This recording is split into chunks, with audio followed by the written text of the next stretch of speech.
Hi, I'm Neeraj Shah. Watch me on NDTV Profit for the most incisive market intelligence and meaningful corporate conversations. And I'm Alex Matthew. Markets, mutual funds, insurance, personal finance. I help you cut through the noise and make smarter financial choices. And here's where you can watch us.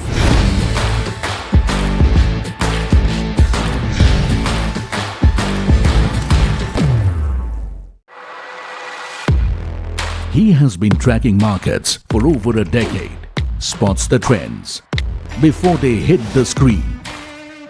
And he is now bringing his analysis to the show that the market watches. Watch Sharad Dubey on Know Your Company, a show that puts the most traded stocks under the scanner.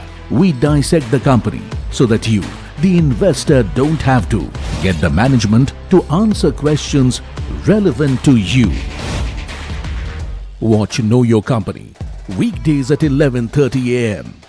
to understand your next big bet. New year, new power panel, India market open, now in its boldest lineup. This is where the trends get tested and stocks get conviction. I'll recommend a buy call on a stock only when I'm fully convinced on the stock. With a table-thumping buy. And when the street wants the levels, he brings the chart. Charts speak the truth, and I deliver the levels with no frills. Parag Thakkar and Kush Bohra are now part of the morning crew with Tamanna, Neeraj and Alex. Same show, sharper voices. Every morning on India Market Open. Your favorite market show just got better. On NDTV Profit, for your profit.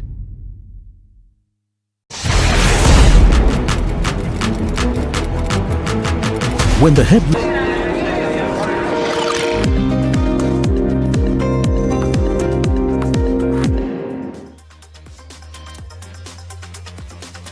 Welcome, you're watching us Profit here at NDTV Profit. I'm Mahima Vachharani and with me is Puneet Zaveri, and I think markets are in a good mood today. Just the first day, of course, for the May series, for the FNO, of course. Probably that is the action that we're seeing, but overall Nifty is seeing an uptick of almost 1% as we speak, well above the 24,200 levels. The Bank Nifty also holding up equally, up about 0.9%, touching that 55,900 levels did touch the 55,900 levels and has come back to that 55,800 levels. But in terms of the overall picture, of course, the trend so far is looking very strong. Let's try to pull up the Nifty 50 heat map to see as to what are the counters that are pushing towards that gain of percent.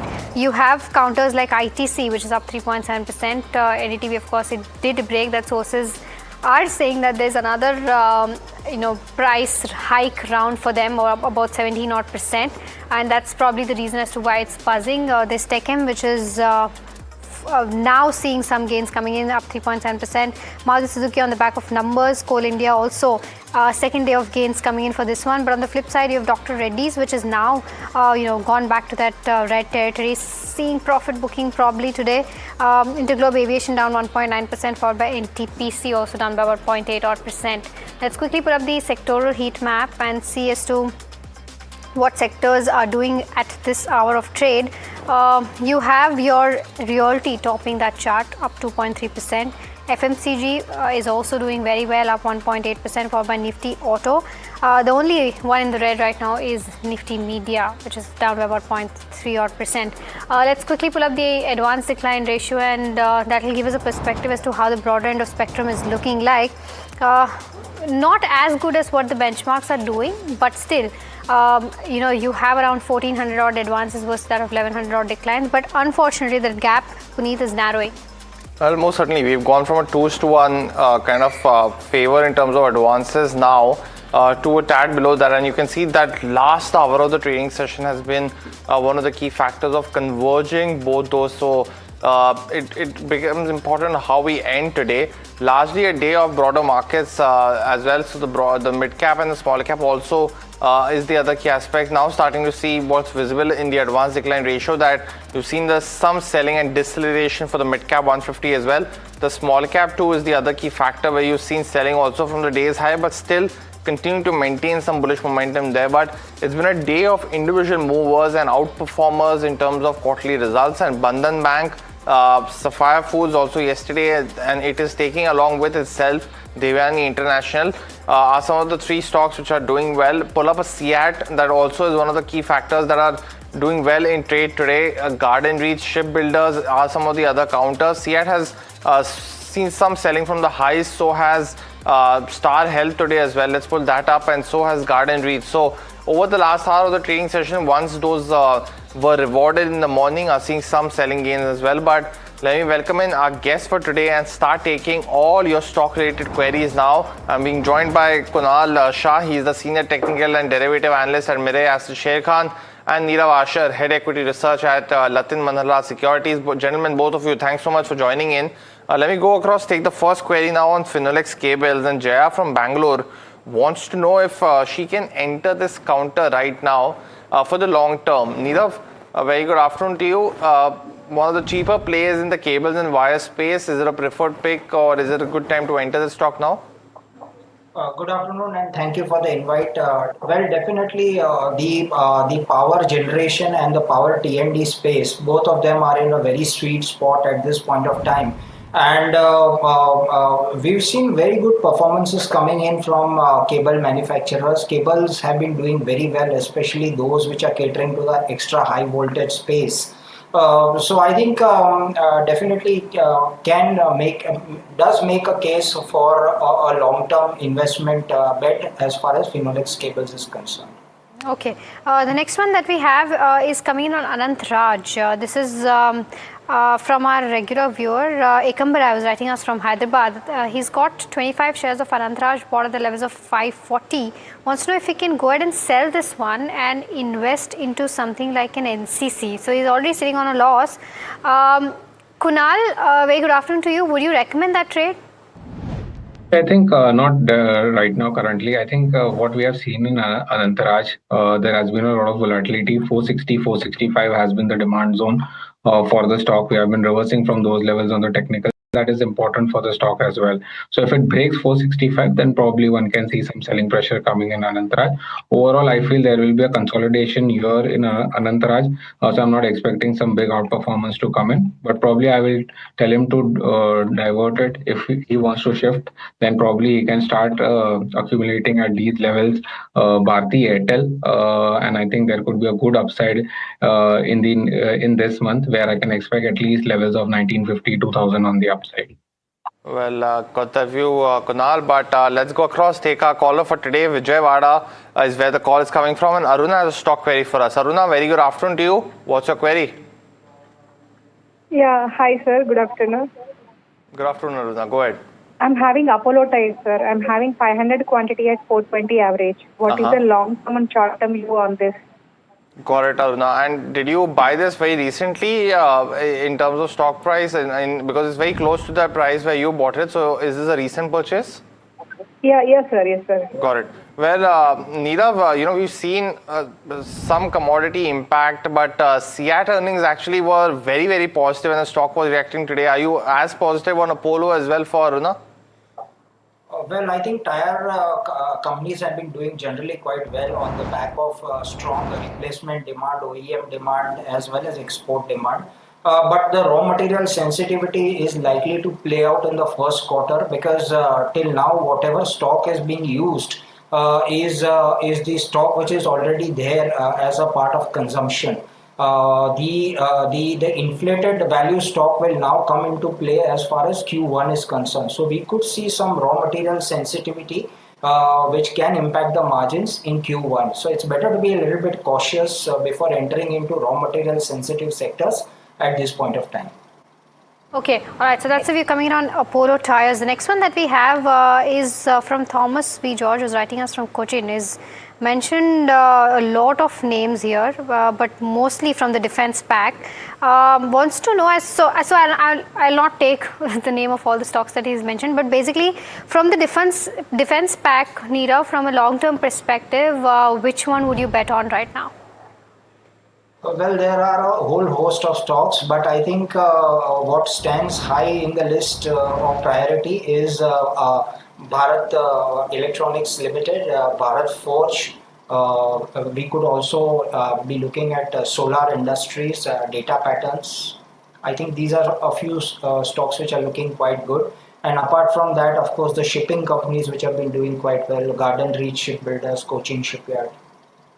Got it. Thanks so much for that list, Nirav. But let's go across to the next question. Tamil Nadu Mercantile Bank came out with its earnings this week and has been a positive response to it.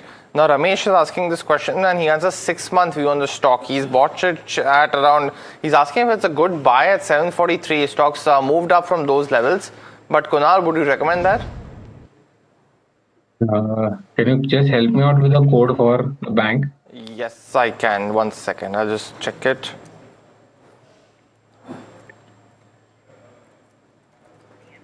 TMB, Kunal. Okay, thank you. Okay, so again, so it has been a one-way move for the stock. There is a clear breakout what we have seen on the technical charts, and probably this move could extend higher. So I'll suggest him to continue to hold the stock. Probably we have the stock going towards the mark of 770 on the upside.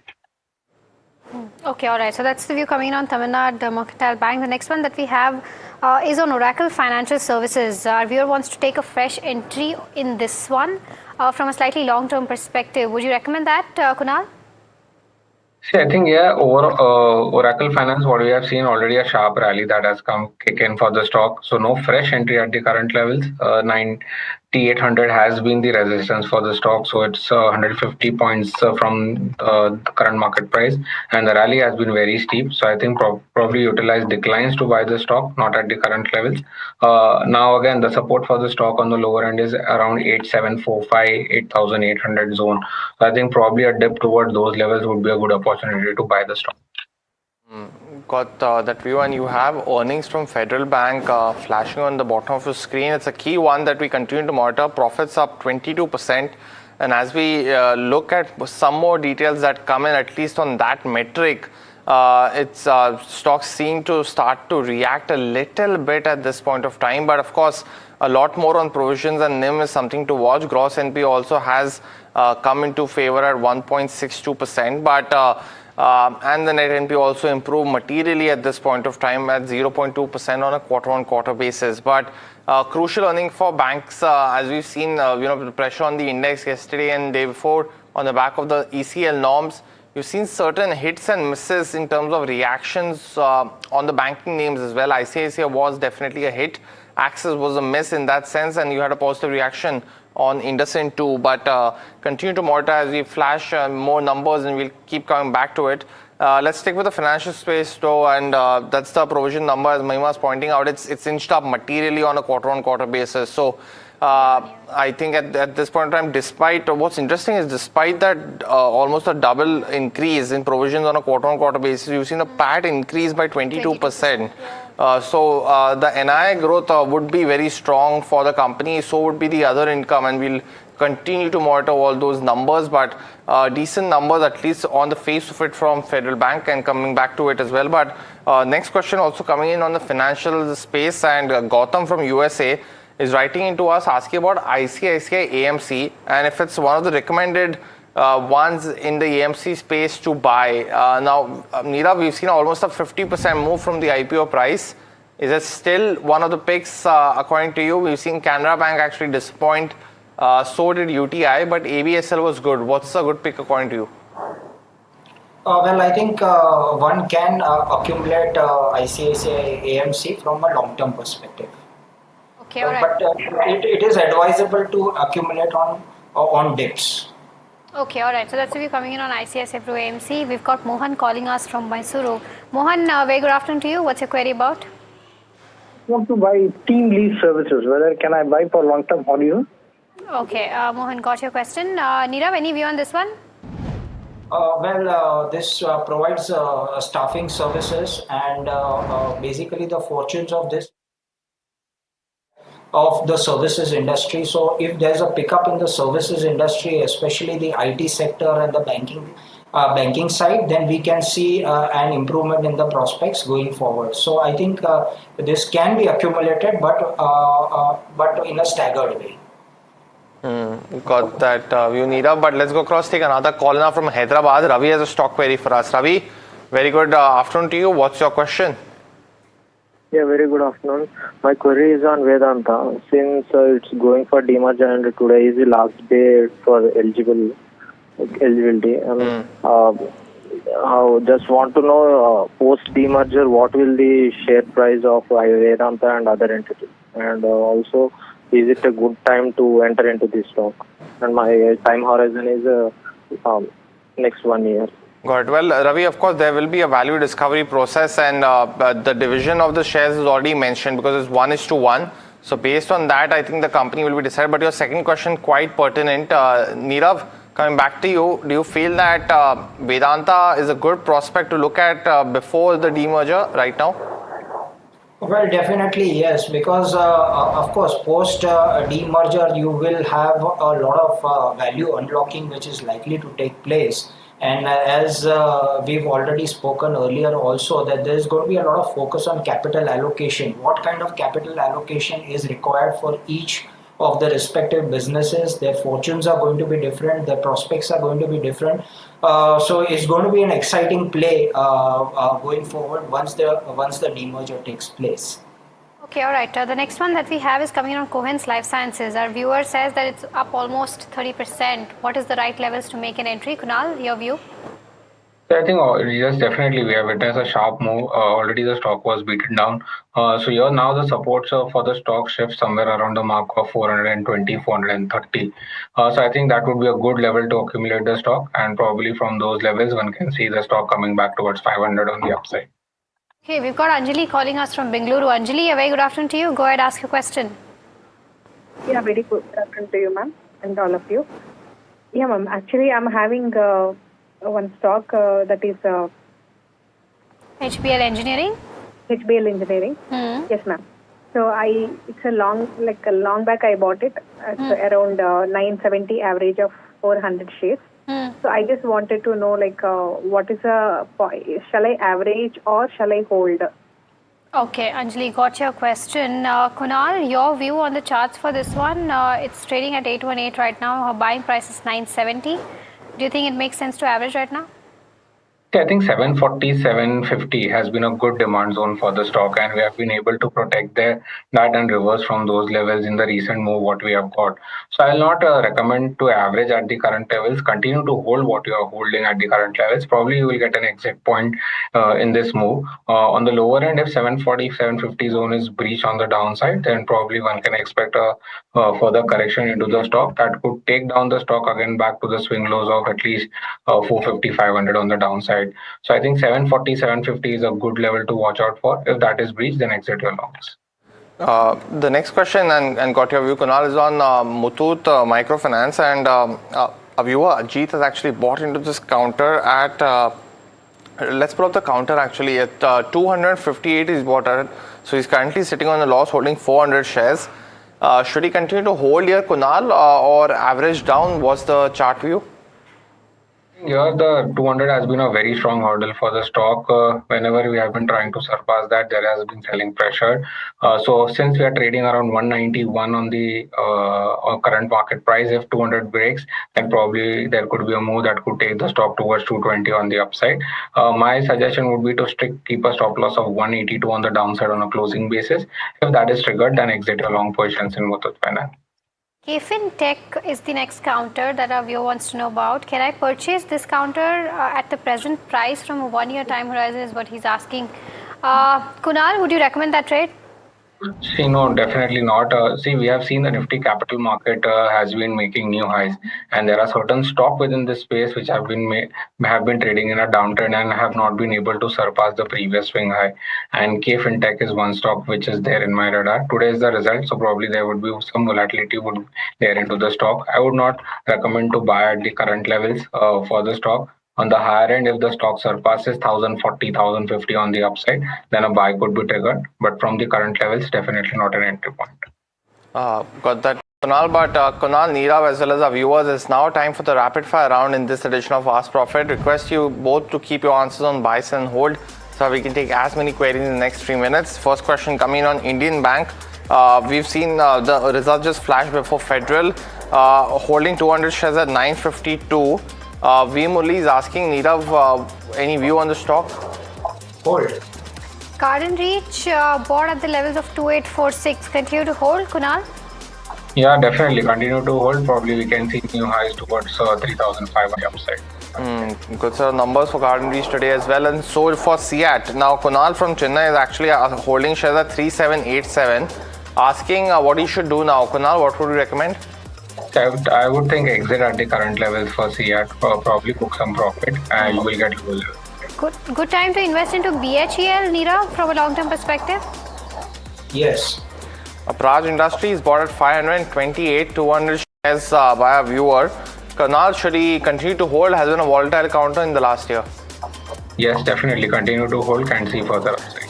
Balu Forge holding 100 shares at the levels of 450. 6 months view on this stock, Kunal?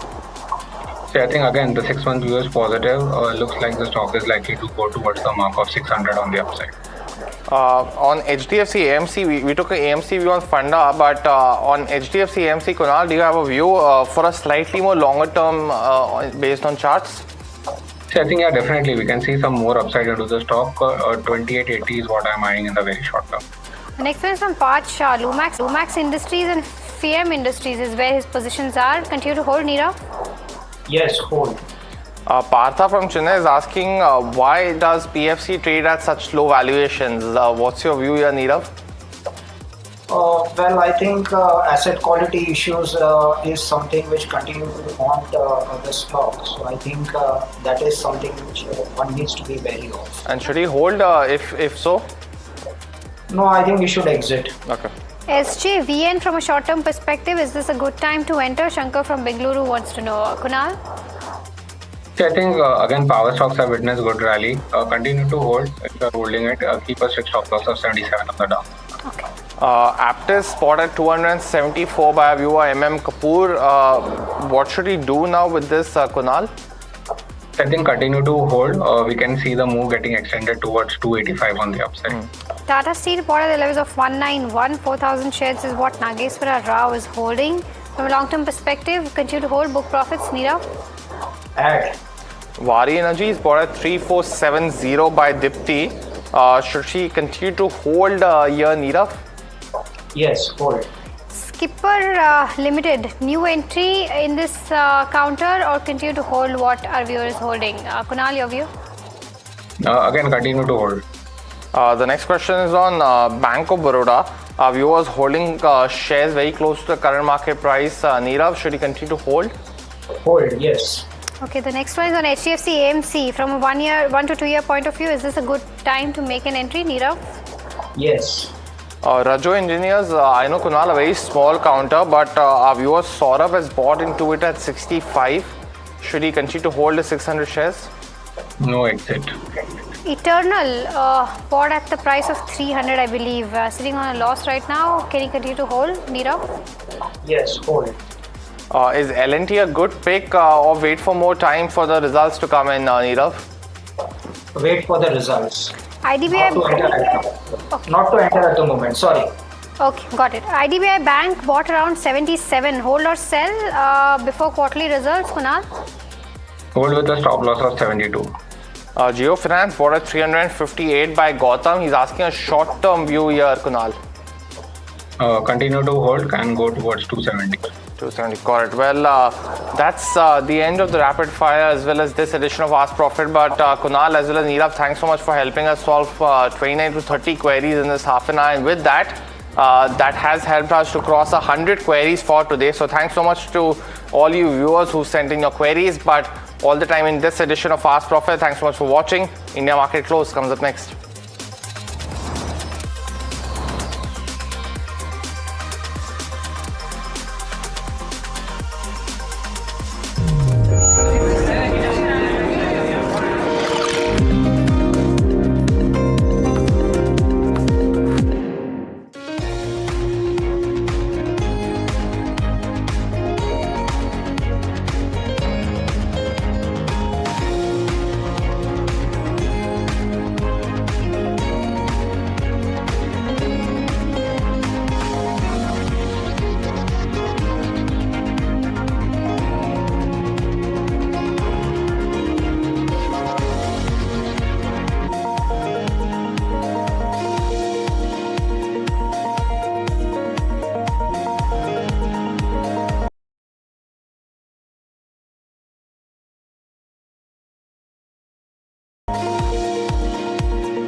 केसरिया से मन जोगी हुआ रे दिल झूमे देखो मतवारा हुआ रे केसरिया से मन जोगी हुआ हर पल मनाओ केसरी त्योहार विमल बोलो जुबान Kesari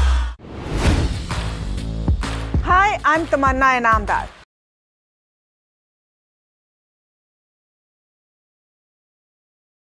What happened, why it matters, and what it means for your money. Hi, I'm Neeraj Shah. Watch me on NDTV Profit for the most incisive market intelligence. I'm Neeraj Shah. Watch me on NDTV Profit for the most incisive market intelligence and meaningful corporate conversation. And I'm Alex Matthew. Markets, mutual funds, insurance, personal finance. I help you cut through the noise and make smarter finance.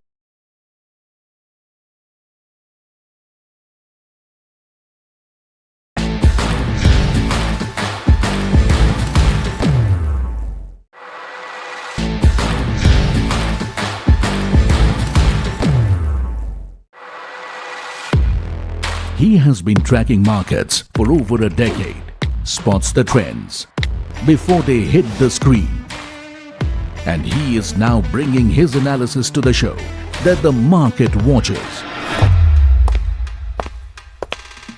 Watch Sharad Dubey on Know Your Company, a show that puts the most traded stocks under the scanner. We dissect the company so that you, the investor, don't have to. Get the management to answer questions relevant to you. Watch Know Your Company weekdays at 11:30 a.m. to understand your next big bet. New year, new power panel, India market open, now in its boldest lineup. This is where the trends get tested and stocks get conviction. I'll recommend a buy call on a stock only when I'm fully convinced on the stock. With a table thumping buy. And when the street wants the levels, he brings the chart. Charts speak the truth, and I deliver the levels with no frills. Parag Thakkar and Kush Bohra are now part of the morning crew with Tamanna, Neeraj and Alex. Same show, sharper voices. Every morning on India Market Open. Your favorite market show just got better.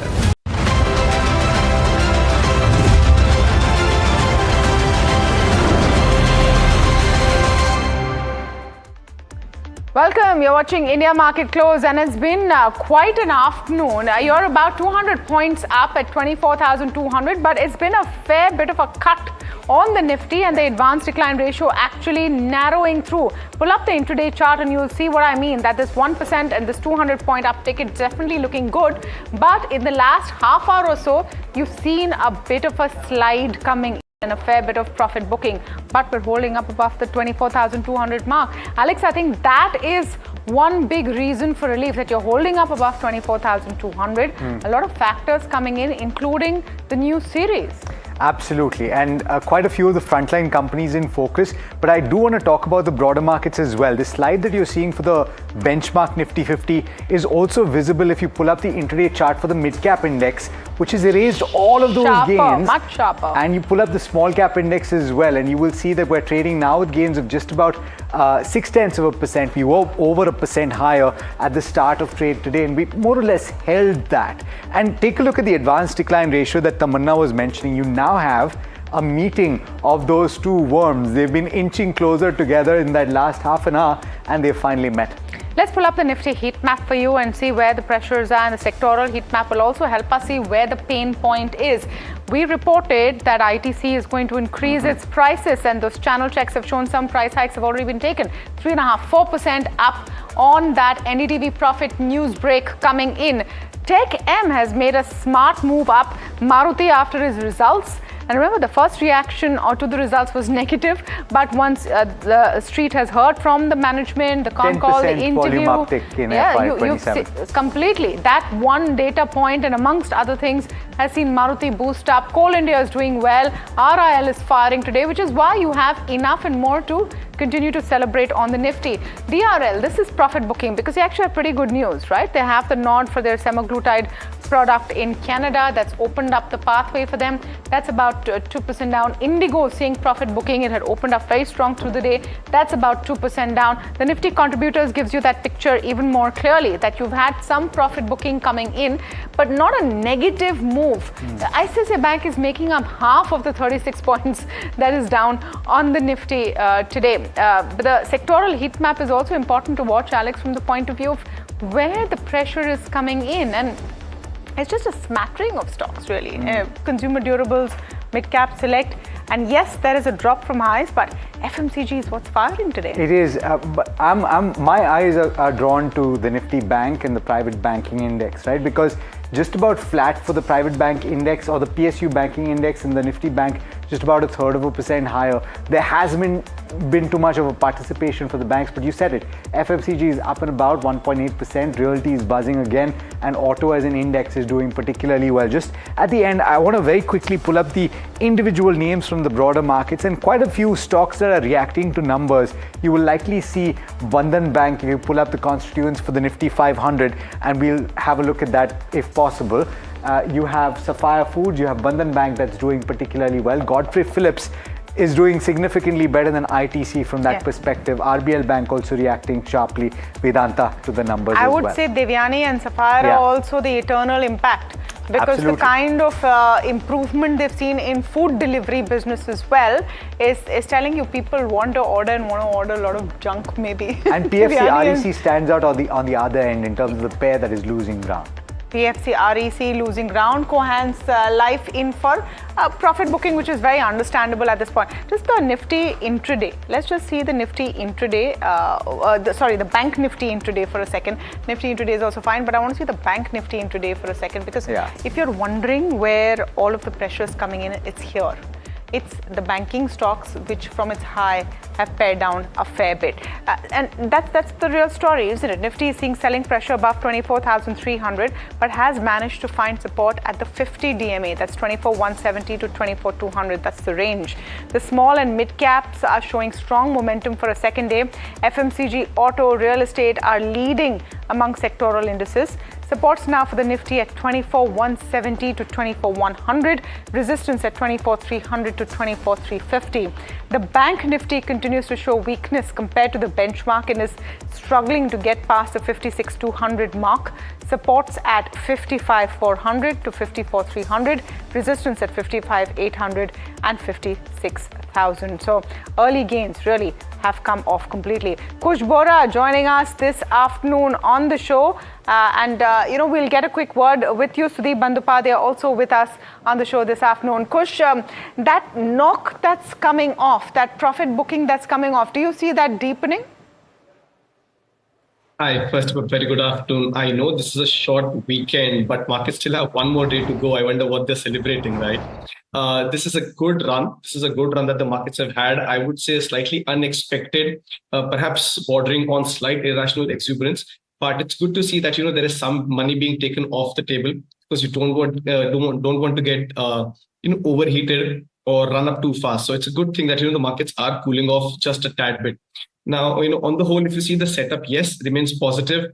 In fact, after today's move, I would reiterate the view that I had this morning, which is it's still a hold on Nifty and not a buy, because now you're actually at the resistance of the 24,200, 24,300 zone. If you take this out, then perhaps a new rally towards 24,600 and about 25,000 begins. But for now, we have seen the market respect this level and retrace from here. So more of a hold rather than a buy. So yes, and what's also interesting is the fact that for the kind of moves that you're seeing on the Nifty, the mid-cap index is practically flat and the breadth is even Stevens. So like I said, just a little caution, perhaps some exhaustion on stocks as well. But yes, if you have a Nifty position, you could continue to hold. Support has shifted higher from 23,800 to 24,000 now, which is also being indicated by the put base that has been formed today. Afternoon picks, and are you revising any of your morning calls? Good question. Alex's prompt, by the way. Oh, is it?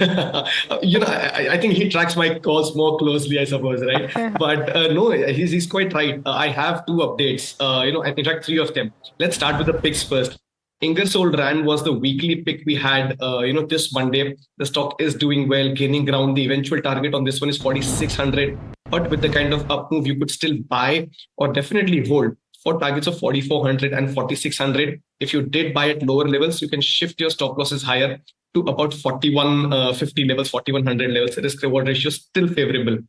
Pondy Oxides was a call yesterday, and the stock's gone on to hit the second target of about 1290, 1300. So yes, you can continue holding this or even initiate a fresh buy now with revised targets of 1340, 1370 and bump up the stop loss to 1280. Now the three updates I have are in the first stock that we discussed, or rather the stock that we discussed when you asked me for a conviction buy, and that is GMDC. Look at the kind of moves this one has yesterday, irrespective of what market was doing, and today along with the markets. So yes, this has a good move. It's a very clear hold. I think 780, 800 plus levels very much on the cards on this one. LG Equipments, RK Forgings, these are the two other updates just recently. In fact, LG was something that we discussed today also. So if you have these two positions, you can continue to hold. The reason I'm suggesting a hold in some of these names is because along with the price action, the volume action today, surprisingly in these names, is actually high. So indicating that there could be further upside momentum. So even if you want to book partially, but continue holding on to some of these names. That you should keep an eye on. Sudeep, good afternoon to you, and let me start before we get to the stock of the day and individual counters with a mood check with you, because as I look at the screen and I look at the price of Brent crude, it's at $115 to the barrel, and despite that we're seeing the kind of gains that we have seen. There you go on the screen, $115 to the barrel. Sudeep, particularly in the broader markets, looking at the way April has panned out, there seems to be a little bit of fatigue that might be creeping in. So what would your strategy be at this juncture, even if you're trying to build out a long-term portfolio? Well, Alex, I like one word which Kush just now used, irrational exuberance, bit of irrational exuberance. I think that's probably a mild way to describe what the market is doing today. The news from the West Asia and the oil front is terrible. It's remained above 100 for a considerable period of time now, and the way the negotiations and the dialogues are, I think the stalemate is going to continue in the foreseeable future, which ensures that oil continues to remain above 100 for a longer period than was originally expected. Now, this doesn't augur well for India. Look at what's happening in the currency. I think somewhere we are going to breach that 95 mark very soon. It's a matter of time before we breach that. And none of these, sits well with Indian capital market.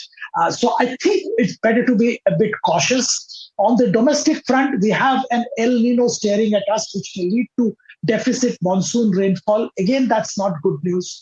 So under the circumstances, I would say a bit of caution is what should be, cautious approach should be taken. Caution is advised to the investors.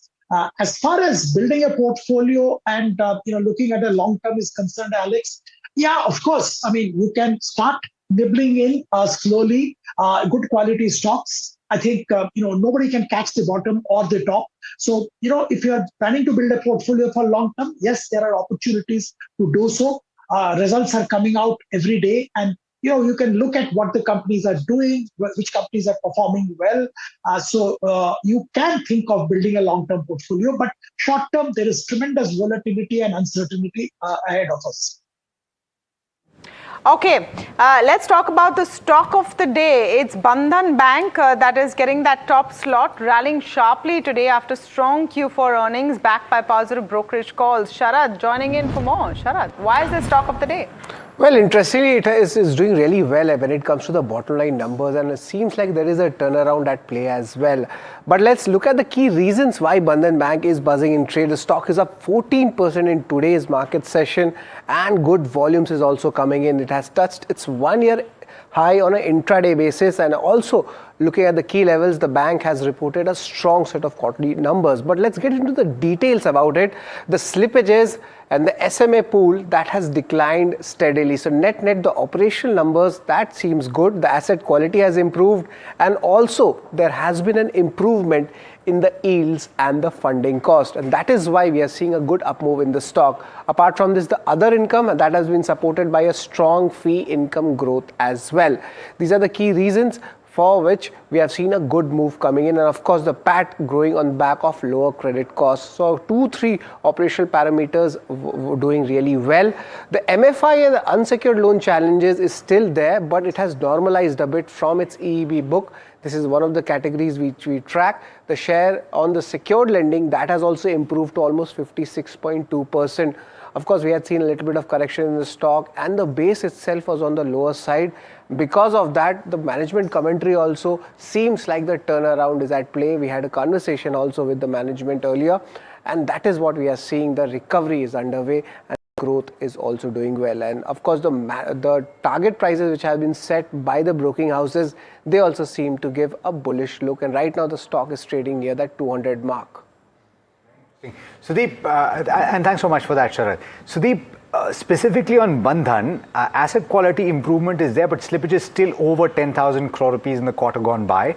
Having said that, the return on assets improvement of 40 basis points to over 1%, several other metrics looking good, credit costs coming down. Do you think that the worst is over?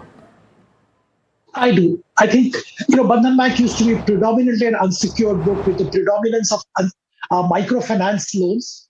Microfinance went through a really, really tough and bad phase. Things are improving in the microfinance front, and I think pretty much every company having exposure to microfinance sector is coming out with numbers which are much better than what they had come out in the last 4, 5, 6 quarters. Bandhan Bank is also pretty similar.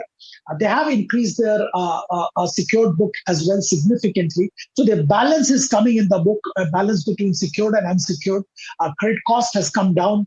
And of course, undoubtedly, the stock was really, really beaten down. So things are looking good at this stage, and definitely worth looking at these levels. Let's just quickly listen into what the Bandhan Bank management has said when they spoke to us today. So we are thinking at the market, how their industry, how are they behaving, considering the growth rate that is happening in the industry and our base. I would like to have at least 100 and 200 basis point more than what the industry is doing. That is my guidance regarding credit. Regarding deposits, we have always said that we don't normally set a target. We just say that whatever growth we are achieving in credit, we will do a little bit more in deposit rates. But as you see, the industry is behaving a little bit differently as of now. From November onwards, the incremental credit growth is more than the incremental deposit growth. So that since we are also a part of the industry, so we will also have to closely watch. But definitely the competition is intense in deposits, and we are coming with many products, with many initiatives. I would like to maintain the ratio of 15% credit growth and a little bit marginal higher growth in respect of deposits. Okay, let's come to the big question on everyone's minds, and a lot of people have been asking me since morning that crude is at above 115. Results are fine. Okay, there is a new series in FNO, but what really is market indicating? And here's what we put together. Here's my take. Is the market giving early indicators of poll outcomes? Remember, something very important is happening today. There's polling in West Bengal for the second phase. We will have exit polls after 6:30 p.m. this evening. Don't forget to tune into the NDTV network for all of those latest numbers, and results will be coming out on the 4th of May. But markets usually price in factors earlier, because we've seen this happening, right? Markets have been zooming in mid-morning trade, and if you pull up the intraday of the Nifty, it will show you the kind of uptick that's coming in. So as we speak right now, second phase of polling in West Bengal is still underway. The voter turnout has been pretty robust. In fact, in phase 1, there was a record voter turnout at 93.19%. Till 1 p.m. it's 61%. Just for reference, in phase 1, last election, 5 years ago, the voter turnout was 89%. So the voter turnout has jumped up. Now, traditionally, though there could always be exceptions, a large voter turnout indicates that people are coming out to vote for change. It could or could not be one factor. So what is market factoring in? Any kind of increase in seats for the ruling party is possibly being seen as a positive. And this fight is clearly between the TMC and the BJP. Most early polls, this is before the actual votes, have been talking about maybe a head-to-head photo finish, and we'll have to wait and see what happens. We're not here in the business of predicting election results, but what is the market telling you? That's what we're talking about. A higher seat share in state assemblies, if that happens for the BJP, would give a boost to their Rajya Sabha numbers, because the way the Rajya Sabha seats work is that you get proportionate representation in the Rajya Sabha depending on how many seats you have in various assemblies. So West Bengal, for example, has 16 seats in the Rajya Sabha. Currently, TMC has 13 because they have the most seats in the West Bengal Assembly, and the BJP has 3. And like I explained, Rajya Sabha representation is proportional to your strength in the state assembly. In NDA's current strength in the Rajya Sabha is 148 seats out of 245. This has gone to 148, including the 7 Aam Aadmi Party Rajya Sabha members who joined the BJP just a few days ago. That's taken the number up to 148. To get a 2/3 majority in the Rajya Sabha, the NDA needs 163 members. They are at a 13-14 seat gap right now. So you do the math. Why do you want a 2/3 majority in any house and in the Rajya Sabha? Because if you want to pass constitutional amendments, you need a 2/3 majority. So this could be the back of the mind math which is going on. And maybe it's not even this complicated. It's a sentimental booster, right? If the ruling party in the center wins a large state which has huge say and a lot of potential unlocking. It also tells you that people or voters in this country are still finding a particular party in favor or not. So, which means the opposite of this also could happen if the results turn out in that manner. More than anything else, it eases the pressure of the government to have more populist measures if it does win a large state. What are some of the companies that are based in West Bengal that you should keep an eye on? And we'll pull up some of those counters today. Bandhan Bank, by the way, is one of them, but there's Shree Cement, for example, there's Berger, there's Bandhan Bank that we spoke about, CESC, Imami. We should look at some of these companies' stocks as well and see how they're doing. RK Forging, Titagarh Rail, Birla Corp, a lot of West Bengal-based companies which could be in focus over the next few days. So watch out for that. I'm going to go across to Saurabh, my colleague from NDTV, Saurabh Gupta is in Kolkata right now getting us a ground report of what's happening. Saurabh, we're hearing about these large voter turnouts. What are you picking up on ground?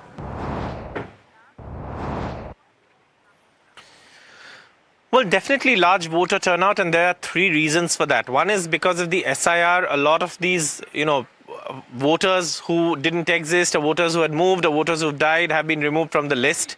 Then there have been deletions for logical discrepancies, which is a significant amount of deletions, which brings down the baseline, as a result of which the voter turnout percentage increases.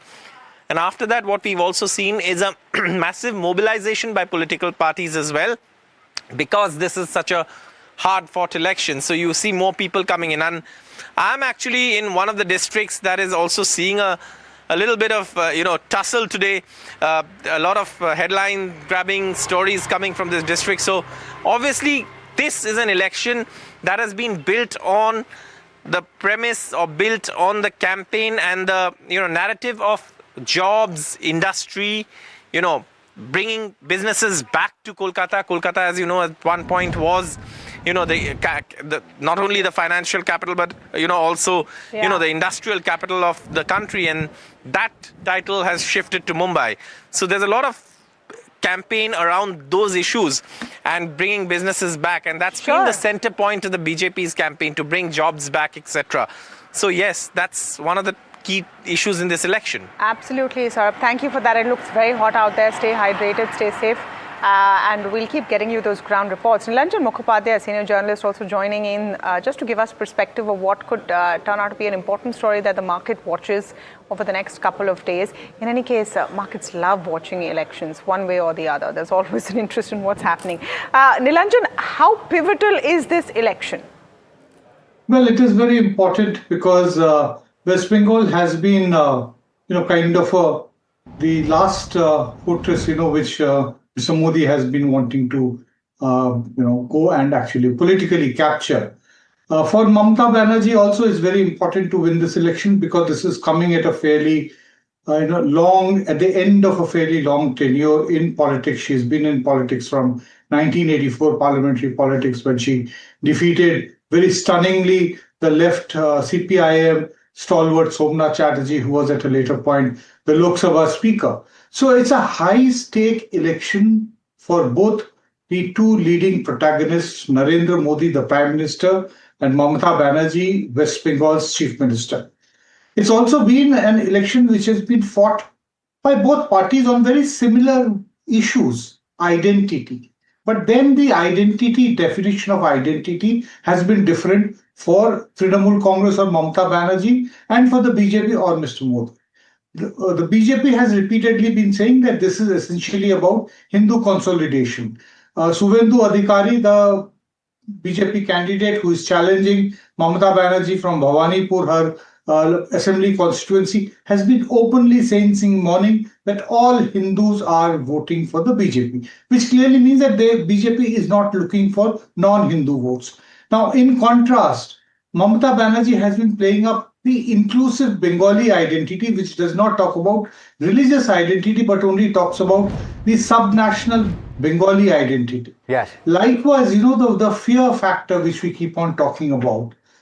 One is that there has been electoral violence in Bengal right from 1977 onwards. So even during Mamata Banerjee's period, it has continued. So there is talk of some kind of a fear. So that's important context to give, Nilanjan. From the standpoint of the markets and investors looking at this as well, though, is when it comes to these state elections, often in the past, and we've seen in recent times as well, there is a situation of promising the moon. And there is a question mark about dole and there's a question mark about freebies. So is that something that could come into play once the dust settles on these elections? Well, doles and, giving grants has become endemic to Indian politics. It starts with the center and it has gone to virtually every state that we can think of. And I do not think in the near future this is going to end. So as far as largesse being given out, many people say that India is becoming a charity state, that large number of people would not be able to survive had it not been for the food which the center has distributed after COVID and for various other schemes which has handed out cash. We have seen several BJP state governments since 2024 actually handing out cash and greatly electorally benefiting. Bihar was the latest instance of it. So that is going to be endemic. I have heard this murmur about jobs, that if there is change in West Bengal, there will be jobs. I find that very paradoxical because have we not been hearing for a long time from the Prime Minister himself asking people to become job givers and not job seekers, which clearly is an admission that jobs are going to be more and more difficult to come by. So we have to look at more and more entrepreneurship models. I guess that is what we are going to be moving towards. Yet, yes, job is a lower middle class and middle class security which people will keep on chasing despite what the leaders keep on saying. Well, fair enough. Nilanjan, thank you so much for joining in. And of course, we've spent an enormous time talking about West Bengal, but do remember Kerala, Assam, Tamil Nadu and Puducherry will also have results coming in, and you'll see those post-poll numbers coming in today. That is at 6 p.m. At the moment, it's all done and dusted. Yeah, that's true. For the rest of them, absolutely. In West Bengal, I suppose The game is still on. Thank you so much, Nilanjan, for joining in.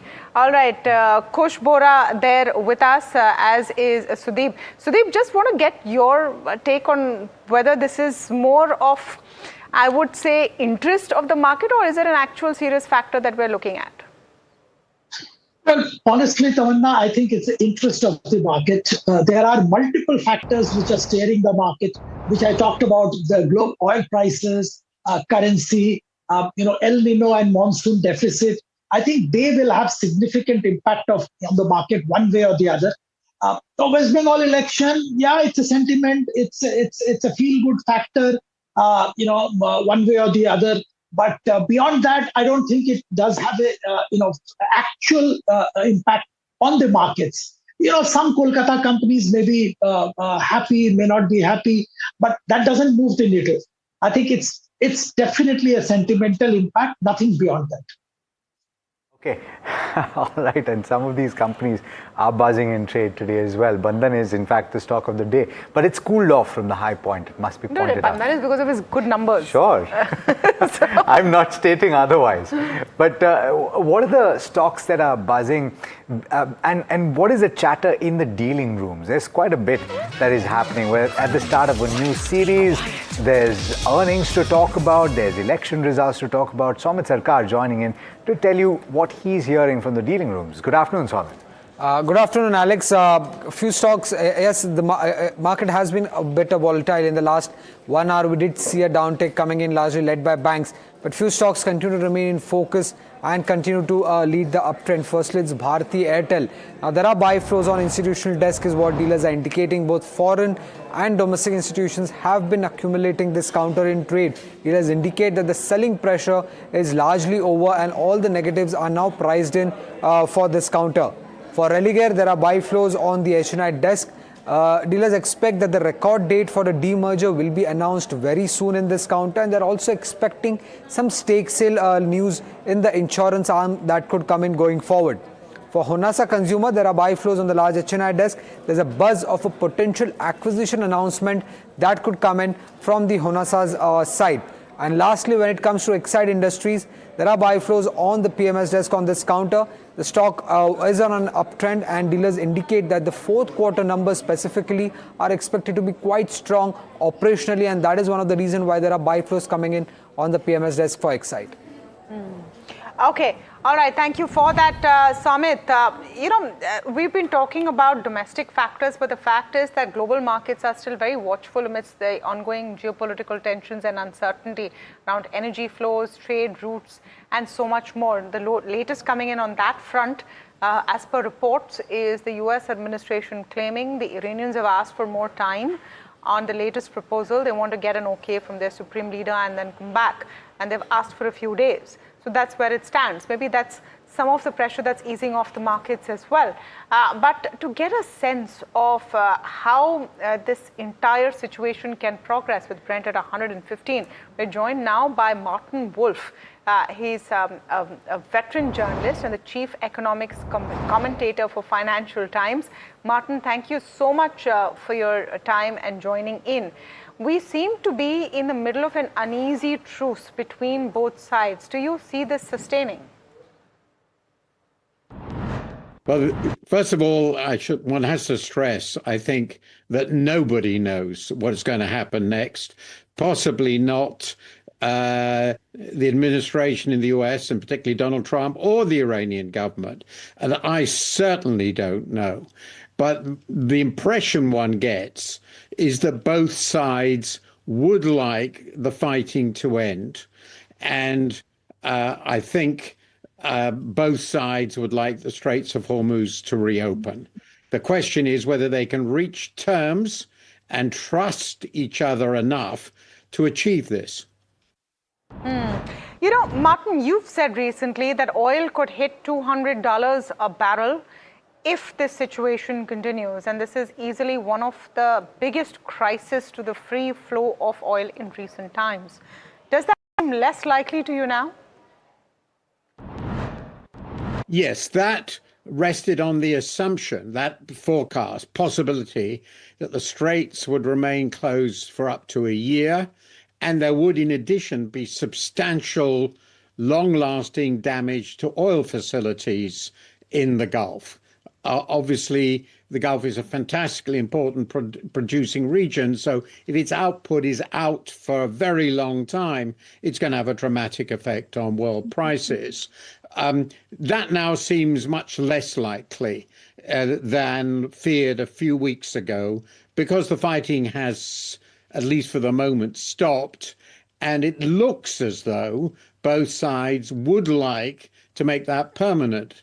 As I said before, the question is, can they reach a deal? And if they can't reach a deal, will this very uneasy ceasefire last? And finally, in that situation, will the straits actually open?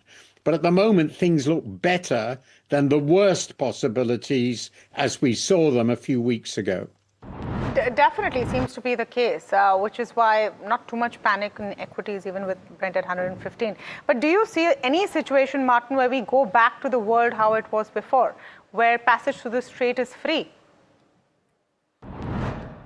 Well, it looks less likely, but that we will go back to the situation before the war. It's one of the costs of the war. On the other hand, it's not easy to me to see how the situation in which one side charges will be stable either.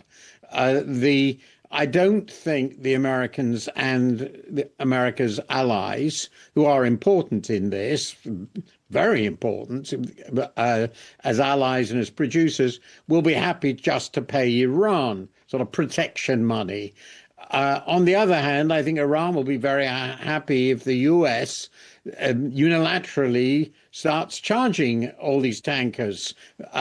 So what is difficult for me to see at the moment is how that set of issues about who controls the straits, who guarantees openness in the strait, and who gets any revenue if there is one, and how, all that seems to me just exactly a sort of core issue in this negotiation. That's one, and the other core issue, of course, is Iran's future as a nuclear power. Definitely, those are the two key ones. From India's perspective, how long before oil importing nations like India start seeing some serious economic impact? Well, my understanding is, and it seems pretty logical, even if the straits were open tomorrow, it would take quite a while to clear the straits of the existing tankers and get the whole system for shipping oil and all the other commodities that come through the Gulf going again. In addition, there has been damage. So getting back to normal, what it was like before the war started, might take, it seems to me, quite a long time, months at the very least. We're not going to be able just to switch it all back on to what it was before then. That sounds likely. Thank you so much, Martin, for speaking with us. This is veteran journalist Martin Wolf on how he sees the situation, and our attempt always to get you a variety of voices right here on NDTV Profit. We'll take a very short break, but on the other side, markets still going strong. What should be your top strategy as we get into market close? All of that when we return.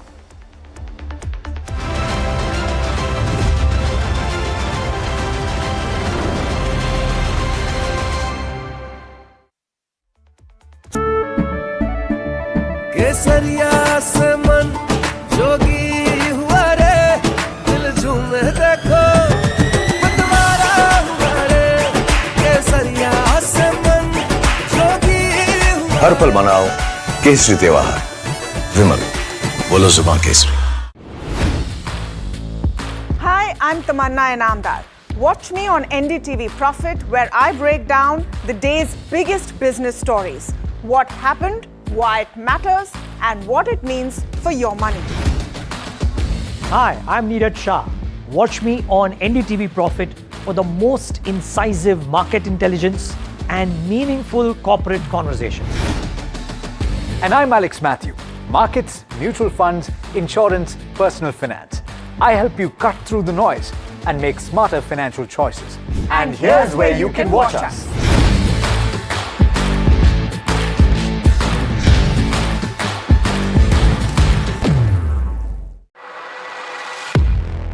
He has been tracking markets for over a decade, spots the trends before they hit the screen. And he is now bringing his analysis to the show that the market watches. Watch Sharad Dubey on Know Your Company, a show that puts the most traded stocks under the scanner. We dissect the company so that you, the investor, don't have to get the management to answer questions relevant to you. Watch Know Your Company weekdays at 11:30 a.m. to understand your next big bet. New year, new power panel, India market opening, now in its boldest lineup. This is where the trends get tested and stocks get conviction. I'll recommend a buy call on a stock only when I'm fully convinced on the stock. With a table thumping buy.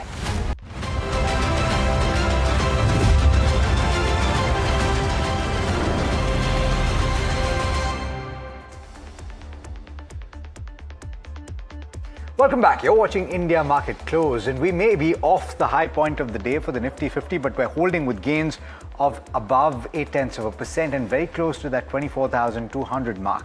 The broader markets having slipped more than the benchmark Nifty 50. The mid-cap index still holding on to green territory, and so too the small-cap index with gains of over 0.5% at this point.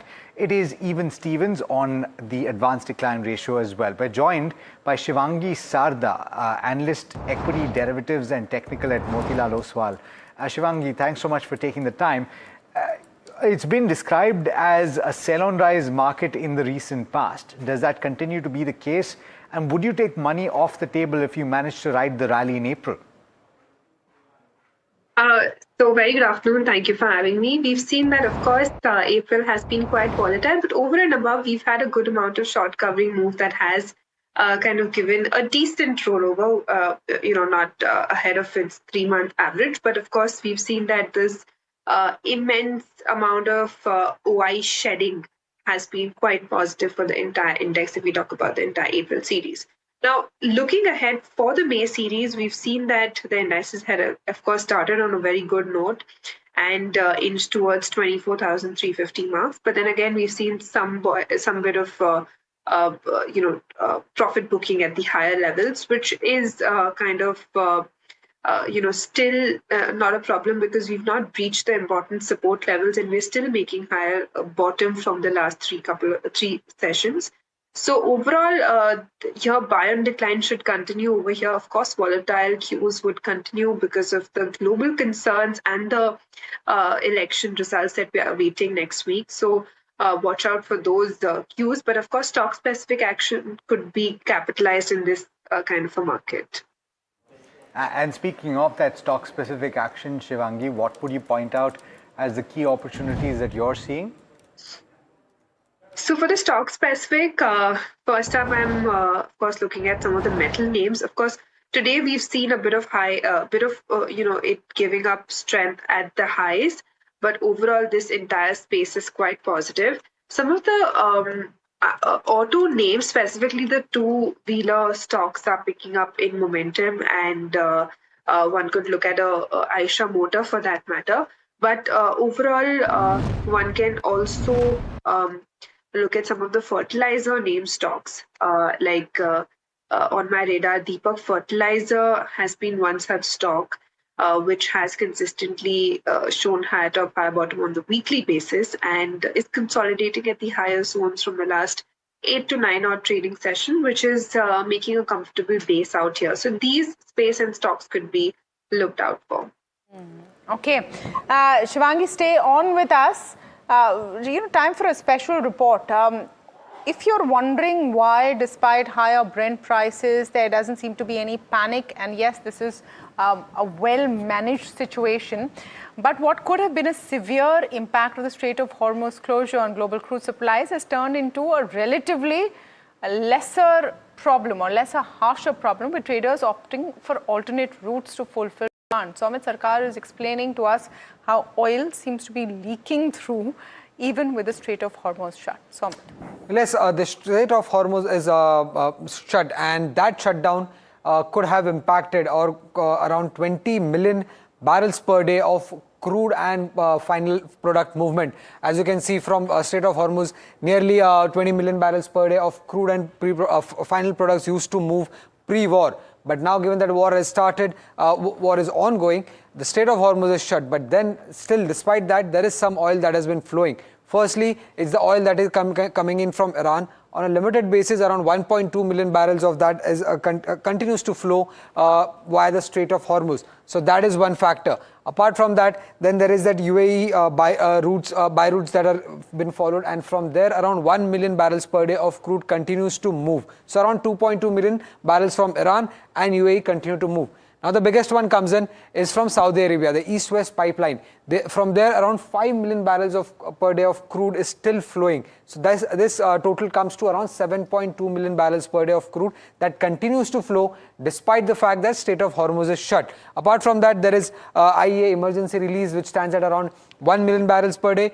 Russia's floating storage, that continues to be available at around 2 million barrels per day. And then there are some of the tankers that are still moving across the Strait of Hormuz. As per analyst estimate, that counts around 0.5 million barrels per day. So in total, around 10.7 million barrels per day still continues to flow despite the fact that Strait of Hormuz is shut. And that is nearly 50% of what could have been the actual impact. 20 million barrels per day is the actual impact that could have been because of the shutdown of Strait of Hormuz, but around 10.7 million barrels through other routes and some of it via Strait of Hormuz continues to flow despite this shutdown. And that's the reason we are still not seeing a panic situation in the market or in countries which are actually net importer of crude. In those countries, we are still not seeing a panic situation because of this that has been happening globally. Well put, Sobit. I'm just wondering if some of these routes or alternative measures can sustain things like emergency, reserves of the IAEA, etc., or the Economic Agency. Can they sustain beyond a point?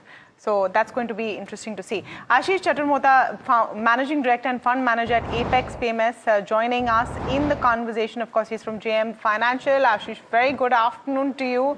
Why do you think markets are ticking?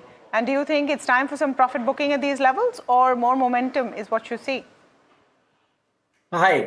First of all, as far as markets are concerned, we have seen some sharp uptick from the lower levels of almost 22,500 to close to 24,500 kind of trajectory, and then some cool off in the last 4-5 trading sessions.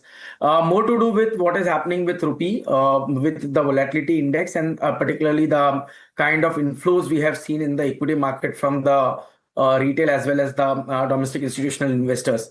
But yes, as you rightly mentioned, the risk is still on, because if you look at the real impact of rising crude and other commodities will start getting reflected from the second quarter of the earning impact of most of these companies, because typically most of these companies don't keep inventory more than 1 to 2 quarters, and typically all this inventory will get exhausted, and then we will see a real impact of crude coming into these companies, margin profile as well as the profitability.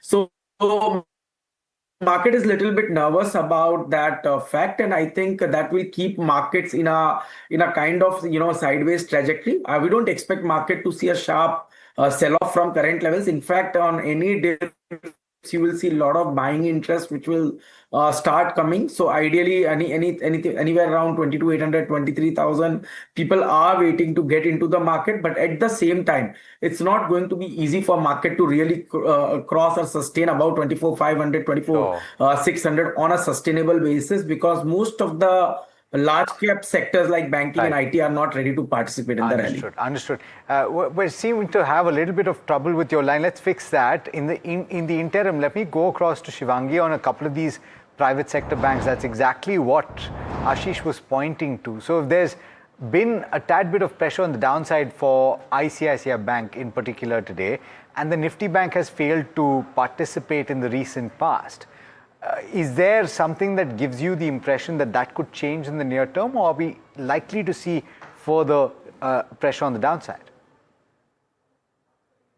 Looking at the banking index, we've seen this has been underperforming from quite a bit, and Looking at the overall structure, we've seen that PSU banking names have been stronger out of the lot as compared to the private names.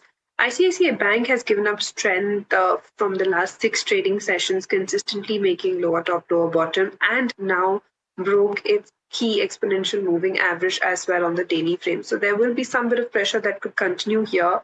And this could only improve if Bank Nifty, manages to hold above 56,000 levels. So one could, wait and watch in this space. Okay, let's look at result reportage and Federal Bank. Optically, a good set of numbers. There were some one-offs which seem to have boosted the bank's balance sheet as well, and that's perhaps why you've seen that downtick in the stock price after the numbers were out. Shivam joining us with more details. Shivam, on the face of it, the bank's numbers look good, but there is a tax refund which has helped, hasn't it? Well, yes, the Federal Bank has reported good set of numbers, but if we look at the numbers excluding the one-offs, the numbers have been overall in line. And looking at the key highlights that have been aiding the results, starting with the net interest income, which has been improved on the good credit growth in CV and gold loan segments. The fee income and the commission income has also been at the highest ever levels. The treasury income has decreased due to higher yields, and the operating expenses have remained on a steady level. Now the margins have improved slightly, but was partly offset by the lower yield on advances, and the cost to income has also declined, and asset quality has improved slightly. And there were a few of the major one-offs, as you said, that the bank has received a 456 crore interest return on IT refund, and the bank has also created a 456 crores floating NPA provision, and the bank has also reversed 115 crores worth of income tax provision too. So overall, the numbers are in line if you look at the numbers excluding the one-offs. All right. Yeah. So let's take a look at the intraday chart for Federal Bank. So there's been quite a bit of a chop and churn, a little bit of a drop from the high point. The numbers, at least on the face of it, look okay. But as we've pointed out to you, there are one-offs to consider here. Bajaj Finance is the other major player in the NBFC space that is set to report its numbers today, and quite a bit to take account of, right? Because you've had the business updates that give you a sense of what to expect, but the internals are what we have to pay attention to, and possibly commentary heading into FY27 as well. Shivam, what are the key aspects that you're focused on? Well, starting with the first key aspect that we need to look on to is the margins, which are expected to improve as the fixed rate portfolio are going to reprice in this quarter. The cost of funds are also expected to improve, and which will aid in the improvement in margins. The asset quality remains a key monitorable as the credit cost is expected to decline, and that will be on the basis of lower provisioning that in Q3 the company has provided for higher provisions for ECL. Now in this quarter there will be no additional ECL provisions, so the provisions will be lower in this quarter. Also the operational expenses are expected to normalize in Q4, so this will aid in the profit up 21%, and NII is expected to be up by 6.3% to 12,000 odd crores. Also there are few AUM figures such as the asset under management has crossed a significant milestone of 5 lakh crores and is expected to grow by 22%, and new loans have also seen a growth of 20.5% on YOY basis. Okay, thank you for that, Shivam. Shivangi, good time to have a BTST call. Do you see this kind of a momentum continuing, though we have come off the highs of the day, so some profit booking is already set in? Absolutely, we are seeing that some of the counters have, given up strength. But as per BTST, I think my focus, would be still on some of the stocks which are still holding up. On my radar is, STL Tech, which has given a good amount of moves today, and this has been one stock which has resiliently moved upwards from the last 4 weeks, and even on the monthly basis it's given a breakout, closing at gains of around 67% in the April month. So definitely one of the strongest counters in the entire pack, and this one's looking quite positive. So, Staylight Technology would be a buy here for the BTST idea. And the next targets that we're looking out for this one is around about 306 with a support of 288 level. Okay, so those are a couple of picks there for you. Just wondering, Shivangi, how you're looking at a Sapphire and a Devyani. If you hold it, should you book? Because they're just going from height to height in the last couple of days. Sapphire So mostly and Devyani following through. If you look at Devyani, it's up by almost 15% today. And we've seen an excellent amount of surge here, and it has recouped the losses of the entire month in just a couple of sessions. So definitely quite strong, but even though we've seen a strong up move today, these levels need to sustain. So as long as it holds above 124, it could see an up move towards 135 odd levels, but 124 would be an important support to watch out for. Okay, all right. The other big one to watch out for today is HUL, set to report Q4 tomorrow. Mahima joining in to tell us what to expect. Right, Tamanna. So overall, the expectation is of a high single-digit growth in terms of top line, driven by volumes. In terms of the estimates that Bloomberg is suggesting, revenue may see an uptick of around 7%. EBITDA may rise around 8%. So EBITDA will grow faster than the top line number. Margins could improve at that 23.1% mark versus that of 22.8 earlier, and net profit could see a growth of around 6%. Now, what to expect? Analysts are expecting like-for-like growth to be around 5 to 6%. Volume growth may be around 4 to 5%. If this is the case, it would be an impressive volume growth coming in for HUL. Margins might see some pressure. This is very subjective because some brokerages are saying that margins might be under pressure. Some brokerages are saying that margins might improve. We'll have to watch out for as to how they fare considering the raw material cost inflation due to West Asia conflict. Urban demand might improve considering the GST cuts, and that's something that we'll be watching out for in terms of commentary as well. In terms of key things to watch out for, of course, the price hikes that they've taken, and on the back of that, how much of a volume growth they do going forward. Commentary on demand, especially urban demand recovery.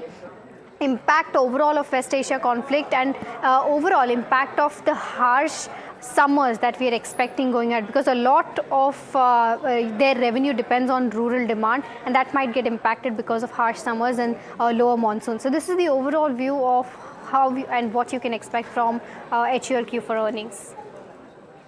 Okay, Ashish, I want to understand what HUL is expected to do and how you are looking at HUL, because FMCG companies have largely had a good run.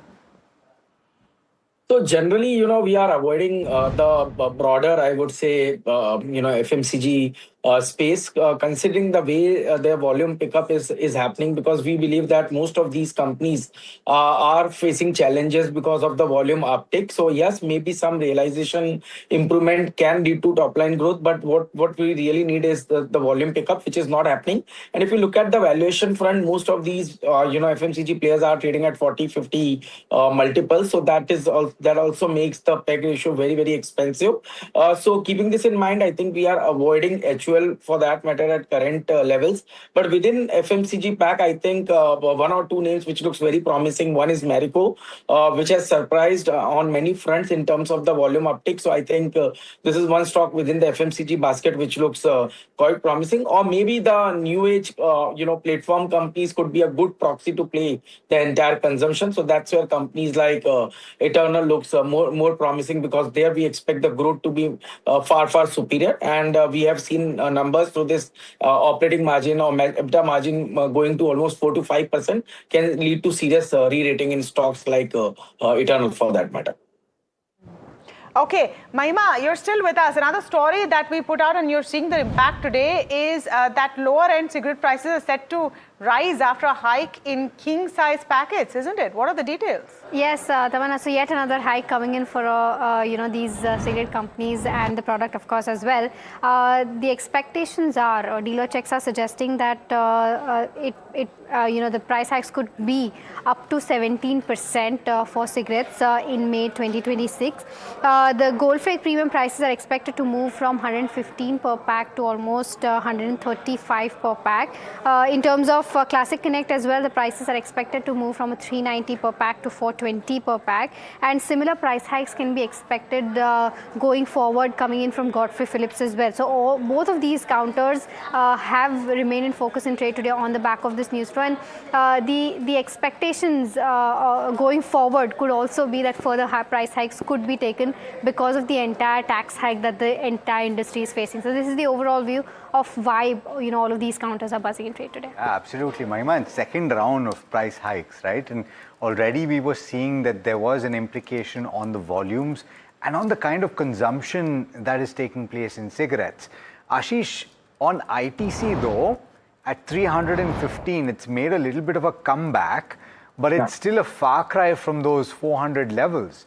Do you see it reclaiming that ground anytime soon?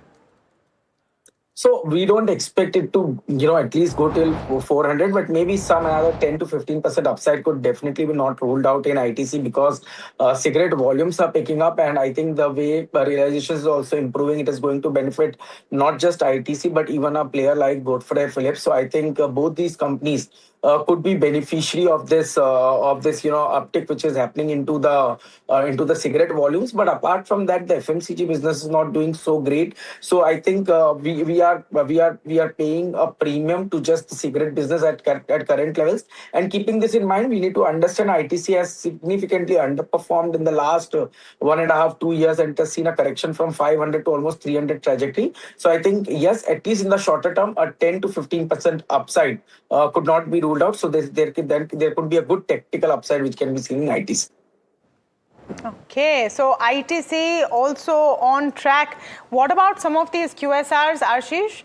Devyani, Sapphire, anything that exciting you? Honestly not. See, we need to understand, there's a lot of intense competition which is happening in this space, and we have seen consolidation taking place within the industry. So this is a clear sign that most of these players, they are struggling with high fixed costs, and at the same time with inflation picking up, we will see some incremental cost jump for most of these players, which will get reflected into the margin profile of these companies as well. So yes, there is an uptick in today's trading session, and which can happen for maybe 1 or 2 days, but I think it should be used as an opportunity to reduce the exposure into this QSR space. Okay. On the charts though, with Devyani up as much as 14.5%, Shivangi, if you managed to get it, would you take money off the table? Yes, absolutely. Devyani, something that we just discussed a few minutes back. So we've seen, almost 15% uprise today, and it has seen an excellent amount of surge, recouping all of its losses of the previous month and up another, few points. Now, of course, Devyani has to hold above 124 levels. This will be an important support to watch out.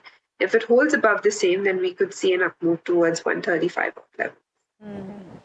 Okay. Ashish, just before we let you go, wondering how you're looking at some of the mid-rung banks that have reported. We talked about Bandhan earlier, has done fantastically, but IOB numbers are out, Bank of India numbers are out, Federal numbers are out. Anything that stood out for you, or are you building any kind of thesis on a banking investment?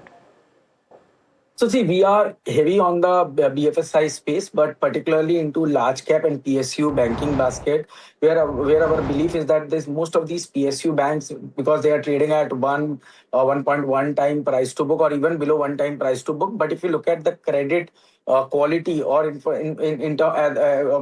if you look at into the credit growth, most of these PSU banks are outperforming or maybe doing better than their private peers, and that's where our belief is. If there's any good correction in stocks like SBI or Canada Bank, then that's a very good opportunity to enter into these names, because there is where we believe the structural uptrend could be witnessed. As far as smaller or mid-cap private banks are concerned, yes, their numbers have been good, and that this got reflected into Bandhan's number today, which has seen tremendous amount of change in terms of the operating parameters, and this get reflected into the price behavior as well. So yes, there could be a good tactical upside which can be witnessed in Bandhan as well as RBL Bank. Okay. Thank you so much, Ashish and Shivangi, for speaking with us today. Great having you on the show as well. And let's hope we see this kind of a momentum continue. All right, before we wrap up the markets, another story that's important is the Fed, the FOMC meet outcome will be known later tonight, and rates are largely going to be seen on hold. But I suppose what's exciting is that it is Jerome Powell's last stint as Fed chief. He remains in the Federal Reserve because he has a position there. So Trump wants him to go, but it is his swan song. It is his swan song. I wonder what he's going to say as the outgoing chair, because there is this, the whole case and just the last few months of him being in charge, that acrimony that came into play with Donald Trump is something that will take the headlines, I think. Yeah, so it's going to be Powell out, Warsh in. And Warsh has talked about a regime change that he wants to bring in the way the Fed functions. So exciting times. All right, we don't know if there is going to be any kind of regime change because, 4 states and 1 union territory is going to post results. Let's look at markets, guys.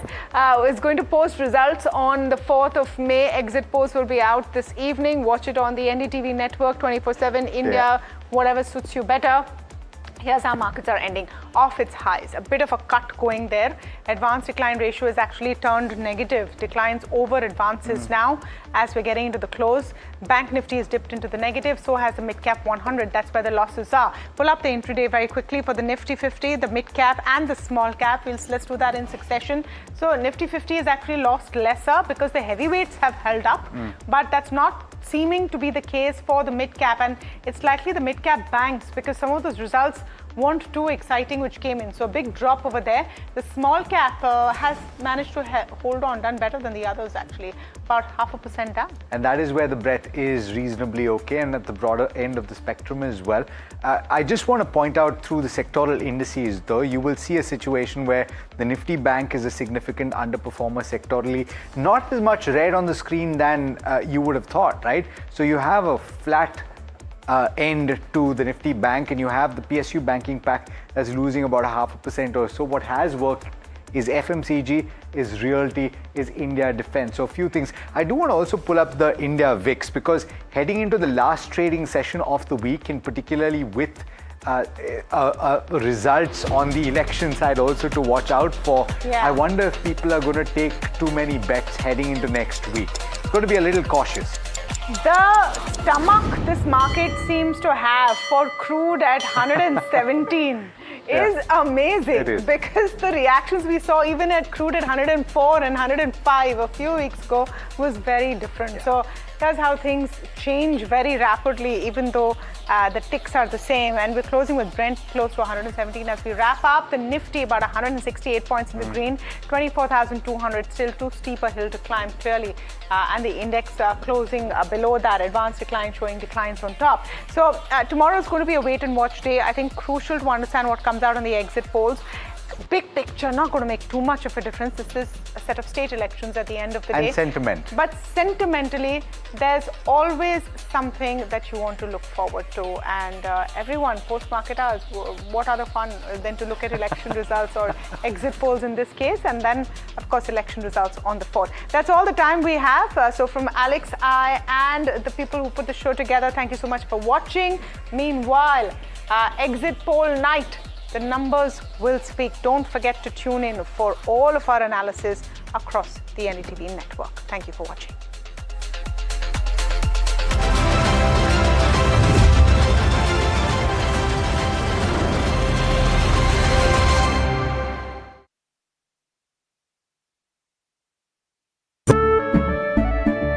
केसरिया से मन जोगी हुआ रे दिल झूमे देखो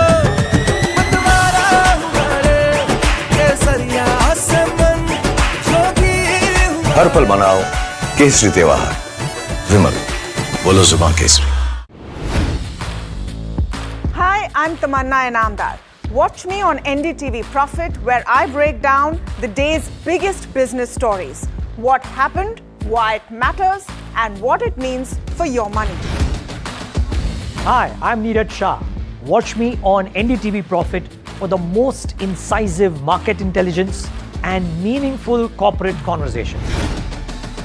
And I'm Alex Matthew. Markets, mutual funds, insurance, personal finance. I help you cut through the noise and make smarter financial choices. And here's where you can watch us.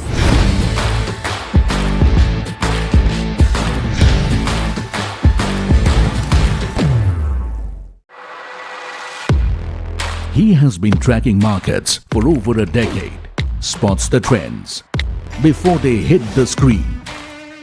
And he is now bringing his analysis to the show that the market watches.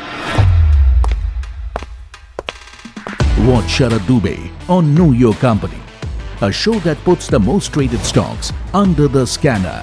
We dissect the company so that you, the investor, don't have to. Get the management to answer questions relevant to you. Watch Know Your Company, weekdays at 11:30 a.m. to understand your next big bet. New year. New power panel. India market open. Now in its boldest lineup. This is where the trends get tested and stocks get conviction. I'll recommend a buy call on a stock only when I'm fully convinced on the stock. With a table thumping buy. And when the street wants the levels, he brings the chart. Charts speak the truth, and I deliver the levels with no frills. Parag Thakkar and Kush Bohra are now part of the morning crew with Tamanna, Neeraj and Alex. Same show, sharper voices. Every morning on India Market Open. Your favorite market show just got better. On NDTV Profit, for your profit.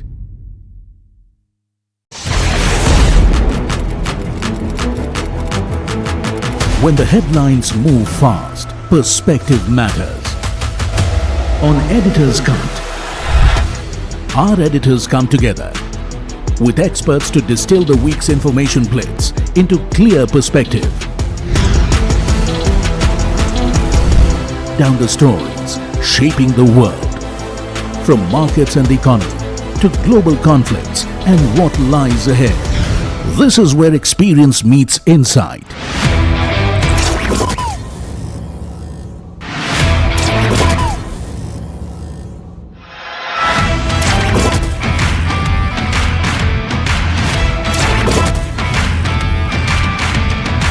No noise, no hype, just sharp takes on what to watch next. Editor's Cut, every Friday, 3:30 p.m. only on NDTV Profit.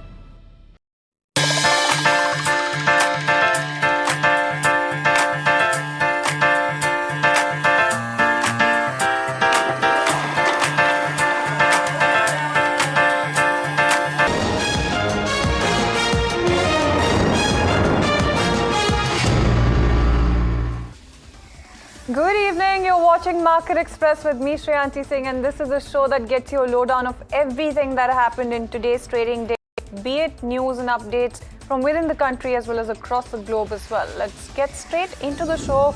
Take a quick look at what the markets were up to. Markets lost some of those early gains that you saw coming in, but managed to end the day in green. Nifty ended above 24,100 mark. Meanwhile, Sensex closed 600 points higher. When you talk about broader markets as well, they underperformed benchmarks. Let's also talk about the sectoral picture then, and markets ended firmly in the green, dominating the board, FMCG and realty leading the rally. In fact, while PSU banks as well as financial services on the flip side were lagging, keeping the gains really in check. Let's also move on and talk about oil markets that are back on edge. Prices climbed nearly 3% on Wednesday as well. And, right now also you do have Brent crude hovering close to $115 a barrel, with Brent crude touching a 1-month high after reports that the United States is preparing to extend its blockade of Iranian ports. The move is seen as likely to prolong supply disruptions from the Middle East. Now, this is a region that is critical to global oil flows, and that's something that you can very clearly see being reflected in the prices as well. Traders reacted swiftly to the prospect of tighter shipments, pushing both Brent and US crude higher for another session yet again. With the Iran conflict still unresolved and shipping risks lingering, geopolitics is once again setting the tone when it comes to oil prices. Let's also talk about Maruti Suzuki's fourth quarter numbers that showed a steady rise in revenue and operating profit, while margins stayed broadly flat and net profit as well dipped slightly. When you talk about the word coming in from brokerages, they remain positive on the outlook. Morgan Stanley is the one that kept an overweight call with a target price near 17,900 rupees. Citi raised its target price to close to 18,500 as well, and Macquarie as well maintained outperform with a target close to 15,900 rupees. Let's also move on and talk about Dr. Reddy's Labs that wins Canada approval for a generic semaglutide injection entering the fast-growing GLP-1 space as well. And it's the first such clearance in a G7 market, boosting global credibility and also opening doors to emerging markets. While competition will rise, the early nod gives a head start, supporting near-term earnings as well as longer-term growth.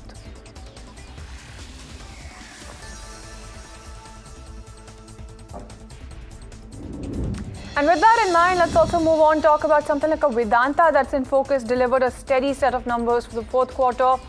And numbers were largely in line to slightly ahead of estimates. When you talk about the counter, though, it was buzzing away in trade, about 4.8% uptick coming in here for Vedanta as well, and revenue and EBITDA and as well as profit all come in higher on a year-on-year basis, with margins staying strong. The aluminium business, let's talk about that as well, because that showed healthy growth supporting overall performance as profit rises nearly 20% on a sequential basis. Let's also move on and talk about yet another earnings counter that was trading a little bit flat, at least towards the end of the trading session. We're talking about Eternal right now, that posted a strong set of numbers for the fourth quarter, meeting profitability estimates as both food delivery and quick commerce drive growth.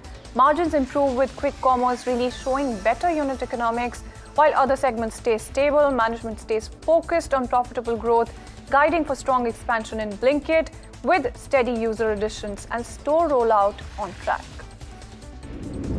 Let's also move on and talk about the word coming in from brokerages when it comes to something like an Eternal, and this is after its Q4 update, of course, but you have Citi that maintained a buy rating, trimmed its target price to around 360 rupees. Morgan Stanley as well, that's the one that's staying in overweight rating and maintaining that really with a target price close to 250 rupees. Investec and UBS remain positive, but Macquarie keeps an underperformed call, flagging rising competition as well as pressure on unit economics. Let's also move on and talk about something like a Bandhan Bank that was surging sharply, hitting a one-year intraday high after a strong fourth quarter as well. When you talk about this particular counter at the end of the trading session, it went home with a uptick of about 11.2% thereabout, and that's something that you can see reflecting on your screens as well. But when you talk about the earnings fine print, asset quality is the one that improved with lower slippages, with better yields and funding costs supporting margins. And profit growth, that's the one that's aided by lower credit costs and strong fee income, as the bank really sees stability return in its microfinance as well as unsecured loan book, alongside a rising share of secured lending. Let's also move on and talk about the brokerage verdict coming in here as well after the Q4 performance. You do have Macquarie, that's the one that's maintained an underperformed rating with a target price near 130, while Investec is the one that upgraded this particular counter to somewhere close to 180 with a hold stance. Now, when you talk about the word coming in from something like a Motilal Oswal, they're staying positive, raising their target to about 210 and citing improving asset quality, lower credit costs as well as better margins. Let's also move on and talk about something like a Star Health and Allied Insurance that surged after a strong set of numbers in the fourth quarter. You're looking at a 3% uptick coming in for this particular counter. And Citi is the one that's gone ahead and maintained a buy rating, raised its target price as well to somewhere close to 660 rupees versus previous target of 650 rupees, citing a turnaround gaining pace and claims ratios that are improving. That's something that they've underlined as well, while new business growth remains healthy, keeping the company a preferred pick in the non-life insurance space. Let's also talk about something like a Garden Reach Shipbuilders and Engineers that surged more than 5%, went home with an uptick of about 6.5% after posting a strong set of numbers in the fourth quarter with sharp growth across revenue, EBITDA and net profit. Now, margins are the ones that expanded on a meaningful basis on better execution, while the bottom line, in fact, saw healthy gains on a year-on-year basis. When you talk about the company, it also declared a final dividend reflecting steady operational strength as well as sustained order execution momentum.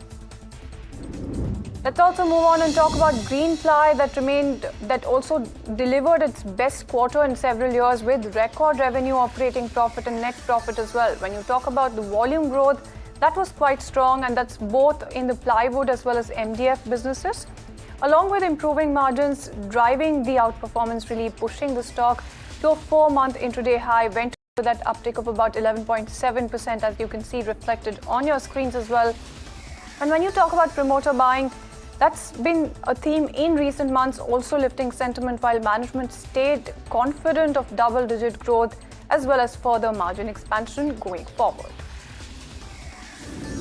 Let's also move on and talk about something like an MV Photovoltaic Power that reported a strong set of numbers with sharp growth when it comes to the revenue as well as profits, driven by capacity expansion and better utilization. Let's also talk about some of the other factors here as well. So you're looking at higher module output as well as improved solar cell utilization, supporting operating performance through the quarter. The company is also stepping up its growth plans, announcing a large new cell module. And that's one facility that you're looking at that's going to be strengthening its position over the medium-term basis.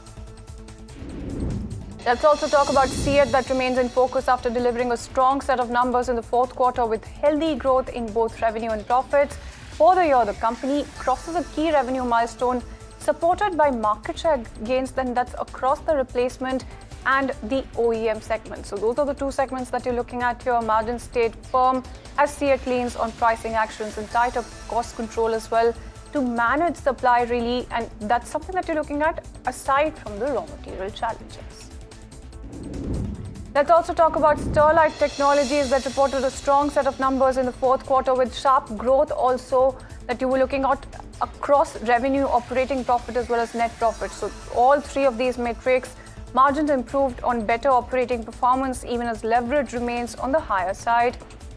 And this particular company also announced plans to raise equity capital, which the street will watch closely for its impact on the balance sheet as well as growth roadmap.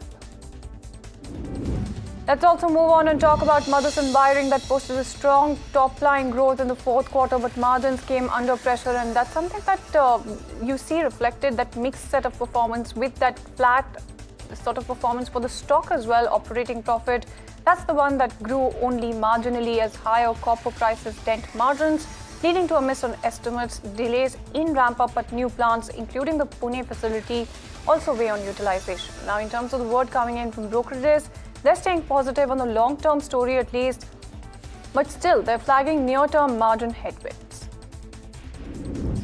Let's also move on and talk about Indian Bank that posted a steady set of fourth quarter numbers with profit and core income showing healthy growth. Asset quality continues to improve with both gross and net NPAs lower and stable. However, higher provisions weigh on the quarter. The bank also announced plans to raise capital and declare a final dividend, keeping the focus on growth and balance sheet strength. And when you talk about this particular counter, it was down about 2.5%. Let's also move on and talk about Federal Bank that wrapped up fourth quarter with a strong set of numbers, and that's something that you saw the street largely shrugging away as well. Profit after tax climbed over 22% on a year-on-year basis, supported by a sharp improvement when it comes to core income, net interest income. Let's talk about that as well, about a 33% rise that you're looking at here, taking operating profit up more than 55%. When you talk about the asset quality as well, that continues to strengthen with both gross and net NPAs easing sequentially. However, provisioning sees a sharp jump on a quarter-on-quarter as well as year-on-year basis, signaling a more conservative balance sheet approach despite improving fundamentals. Let's also move on and talk about HUL, and that's one particular counter that's going to be reporting its results tomorrow, and watch out for that one. About a 1% uptick in the stock ahead of the expectations of a steady quarter driven by high single-digit revenue growth. Volume-led expansion is also likely to support performance, while profitability is seen improving modestly, but with some margin pressure, mind you, from inflation as well. And when you talk about the word coming in from the analysts, they're expecting gradual demand recovery, helped by better urban sentiment as well as selective price hikes. Let's also move on and get you some other news and updates. ITC and Godfrey Phillips India are in focus today as cigarette prices are set to rise across segments according to channel checks and distributor sources. Now, sources in fact are suggesting that hikes of around 17% is something that you could be looking at, with premium packs, the likes of Gold Flake, moving from about 115 rupees to 135 rupees per pack. Similar increases are also penciled in across value brands, pointing to broad-based pricing action in the industry. Moving on then, let's also get a little more stock specific while talking about something like a Laurus Labs that's in focus ahead of its fourth quarter earnings, about a 1.4% uptick coming in for this particular count. The street also expecting a steady improvement when it comes to performance. Revenue and operating profit are seen rising on a year-on-year basis, helped by growth across APIs, formulations, and the synthesis business. Now, when you talk about the margins, they're also expected to improve, driven by a richer mix from synthesis, even as API growth remains measured. Let's also move on and get you some business news. Then the US Federal Reserve is widely expected to hold interest rates steady tonight, marking a third straight pause, with inflation risks back in focus due to higher energy prices and geopolitical disruptions. The central bank remains firmly in wait and watch mode. Now, attention is now shifting beyond rates to leadership uncertainty, with this also likely among Chair Jerome Powell's final meetings, adding a fresh layer of overhang when it comes to global markets. Let's also move on and talk about oil. Yet again, a major fault line is emerging in the global oil alliance. The UAE's exit from OPEC and OPEC Plus marks more than just a policy shift. It signals a recalibration of power within the cartel. Abu Dhabi controls roughly 4% of global oil supply and over 12% of OPEC's output. And this really makes it the group's second largest producer after Saudi Arabia. And when you talk about the word coming in from the analysts, they're saying that the move is political right now rather than economic, driven by widening regional rivalries, from Saudi-Pakistan defense ties to differences over Yemen and the UAE's deepening alignment when it comes to the US and Israel. While the UAE was among OPEC's most disciplined members, its departure really could weaken unity, and this is just as energy markets remain stressed already and geopolitics increasingly dictate oil flows. Let's also move on and talk about the government laying the regulatory ground for higher biofuel use. The Road Transport Ministry has issued a draft notification proposing to expand the definition of fuel under the Central Motor Vehicles Rule. This would allow vehicles running on higher ethanol blends like E85 and E100, as well as biodiesel up to B100. Now, the draft also revises norms for hydrogen CNG blends and proposes really raising the permissible gross vehicle weight limit. The move signals a push towards alternative fuels very clearly, as India looks to cut fossil fuel dependence with newer, cleaner fuel standards. And keeping it going with this particular theme as well, a strong pitch for a cleaner transport future is something that was made by the Union Road Transport Minister Nitin Gadkari, saying that petrol and diesel vehicles have no future in India's public transport system, especially as global geopolitical tensions raise fears over fuel supply disruptions. Pointing to India's heavy dependence on imported fossil fuels, you do have Gadkari warning that this leaves the economy vulnerable during international crises. He has also urged automakers and fleet operators to fast-track the shift to alternatives like electric, CNG, LNG, ethanol, and the like. The minister also revealed that hydrogen mobility is already moving from promise to pilot, with trucks and buses being tested on select routes across the country. Moving on then, let's talk about the Samsung controlling family that has emerged significantly wealthier and more firmly in control 5 years after facing twin shocks following the death of the patriarch Lee Kun-hee as well. And back in 2020, concerns were rife that a massive inheritance tax and legal uncertainty around succession could weaken the family's grip on South Korea's largest conglomerate. Now, instead, an AI-driven surge in semiconductor valuations has transformed the outlook drastically. When you talk about the Lee family's combined wealth, that is more than doubled to around $45.5 billion, elevating them to Asia's third richest family, with the final installment of the 12 trillion won inheritance as well. The inheritance tax, in fact, due this month. The Samsung dynasty has not only weathered the crisis, but also strengthened its hold. Moving on then, let's get you some national news. The West Bengal state is voting under sharp political focus. By early afternoon, you do have over 61% of voters that had turned out in the second phase of polling, even as sporadic incidents of violence were reported across parts of the state. Tensions briefly flared in Bhabanipur, turning the spotlight on a face-off between Chief Minister Mamata Banerjee and BJP leader Suvendu Adhikari at the same booth area. Now, this phase is widely seen as a critical test for the Trinamool Congress, with polling moving into its traditional strongholds in South Bengal and Kolkata.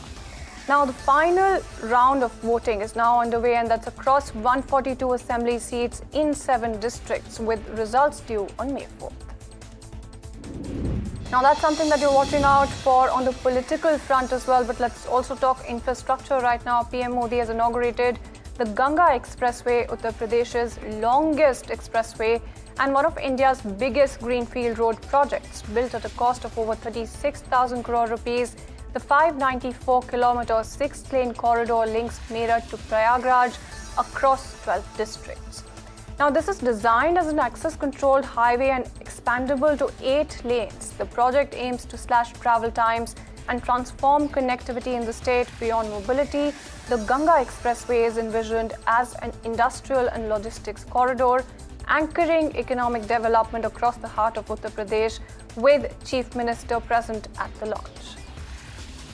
Let's also move on and talk about a planned mass animal sacrifice at a temple near Secunderabad that has been stopped following swift action by PETA India and the Telangana police. Acting on a complaint received on April 26th, you did have the police holding discussions with the authorities of the temple and informing them about the state's strict ban on animal sacrifice. Officials cited provisions of the Telangana Animals and Bird Sacrifices Prohibition Act as well, under which such practices at public places of worship are illegal. The intervention ensured that the ritual did not take place.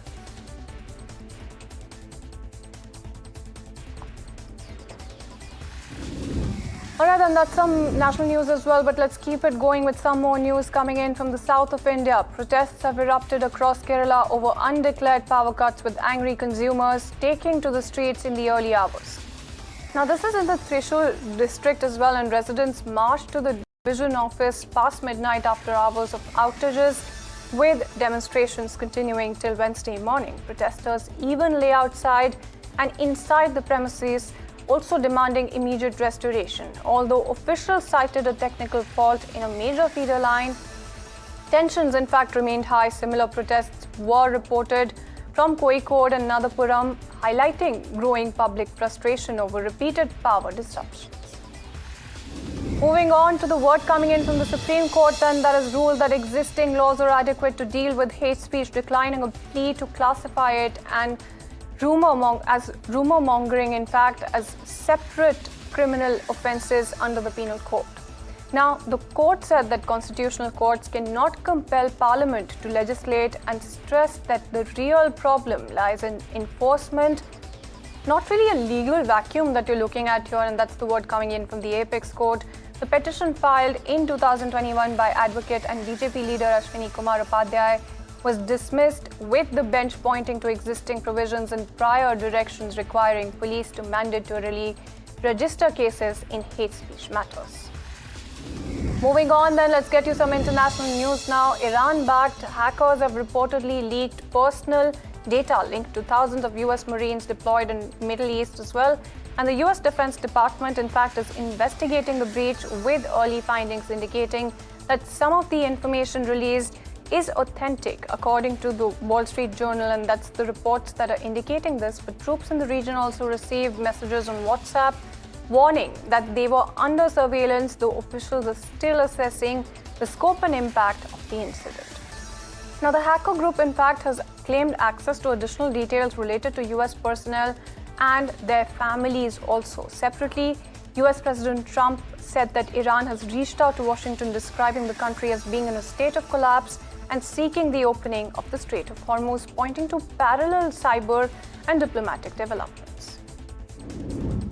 Let's also move on and talk about Middle East tensions that surfaced during a high-profile state dinner in Washington. US President Trump and Britain's King Charles as well shared his view that Iran should not be allowed to acquire a nuclear weapon, linking the issue to the ongoing Middle East conflict. The remarks came as the British monarch began a 4-day visit to the United States at a sensitive moment in ties between Washington and London. Now, Trump has repeatedly criticized British Prime Minister, accusing the UK of offering insufficient support in the prosecution of the Iran war. King Charles, in his own remarks, avoided direct reference to the conflict. And with that, it's a wrap on this edition of Market Express. Thank you so much for tuning in.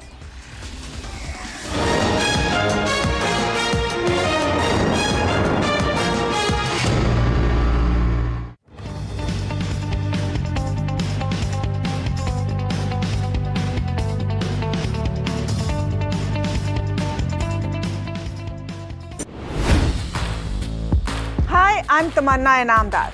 Watch me on NDTV Profit, where I break down the day's biggest business stories. What happened, why it matters, and what it means for your money. Hi, I'm Neeraj Shah. Watch me on NDTV Profit for the most incisive market intelligence and meaningful corporate conversations. And I'm Alex Matthew.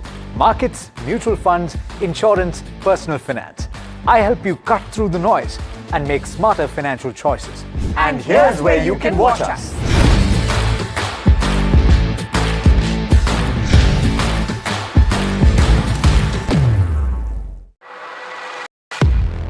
He has been tracking markets for over a decade, spots the trends before they hit the screen. And he is now bringing his analysis to the show that the market watches. Watch Sharad Dubey on Know Your Company, a show that puts the most traded stocks under the scanner. We dissect the company so that you, the investor, don't have to. Get the management to answer questions relevant to you. Watch Know Your Company, weekdays at 11:30 a.m. to understand your next big bet. New year. New power panel. India market open. Now in its boldest lineup. This is where the trends. Dalal Street powers higher today as benchmarks extended gains. Nifty ends in green, closes above 24,100 level. FMCG sector being the top gainer today, while rupee hits record closing low all time at 94 rupees 85 paise against the dollar. Brent hits 1 month high amid persistent disruptions near the Strait of Hormuz. Brent hovering over $114 a barrel. Reports suggest Trump met with the oil executives to discuss Iran war impact day after UAE announces exiting OPEC from 1st of May. Dr. Reddy's gets a Health Canada nod for its generic semaglutide injection. The clearance marks the company's entry into the high-growth GLP-1 segment. In exclusive conversation, the CEO says ready to sell semaglutide to at least 50% markets. Sources tell NDTV Profit that lower-end cigarette prices are set to rise after hike in king-size packets, with an expected price hike of 17%. Adani Green Sagar Adani points to the need for energy resilience amidst Middle East crisis, says Group has committed $100 billion for energy transformation across India. 6 lanes, 600 kilometers, 6 hours. Prime Minister Modi inaugurates 36,230 crore rupees Ganga Expressway, UP's longest road corridor linking Meerut to Prayagraj. Adani Group anchors investment push aligned with Viksit Bharat with 80% development of alignment of the road. The last and final phase of voting is underway in West Bengal. Violence mars phase 2 polling in battleground Bengal. Clashes reported as polling turns tense across multiple booths. Meta brings prepaid mobile recharges to WhatsApp users in India. Now you can recharge your mobile on WhatsApp without switching between apps.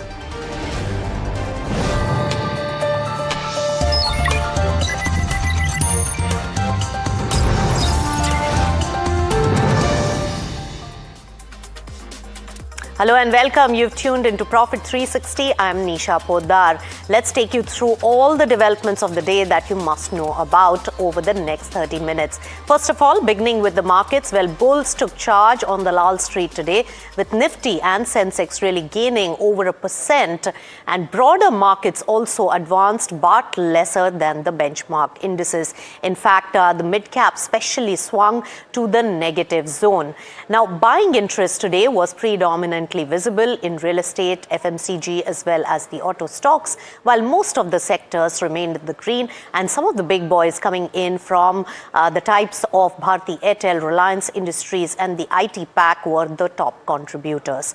Meanwhile, take a look at the crude oil prices, and they rose more than 3% on reports that US President Donald Trump is dissatisfied with Iran's proposal to really reopen the Strait of Hormuz. In fact, investors are also tracking developments on the OPEC, especially after the UAE announced its exit from this particular oil cartel from 1st of May. And amidst these circumstances, remember, let's take a look at our Indian currency. The rupee today fell to its weakest level in a month's time. In fact, it hit its record closing low today at 94 rupees 85 paise against the dollar, although the losses were contained by RBI's likely intervention. Now, the currency has been walking a tightrope there, with lower than 95 rupees per dollar is the limit that it had breached in its lowest point. All right, let's move on to an important and an interesting development which all of us are really proud of. Skyroot Aerospace has really flagged off its first orbital launch vehicle, Vikram 1, to Sriharikota with a targeted launch window in the first half of 2026.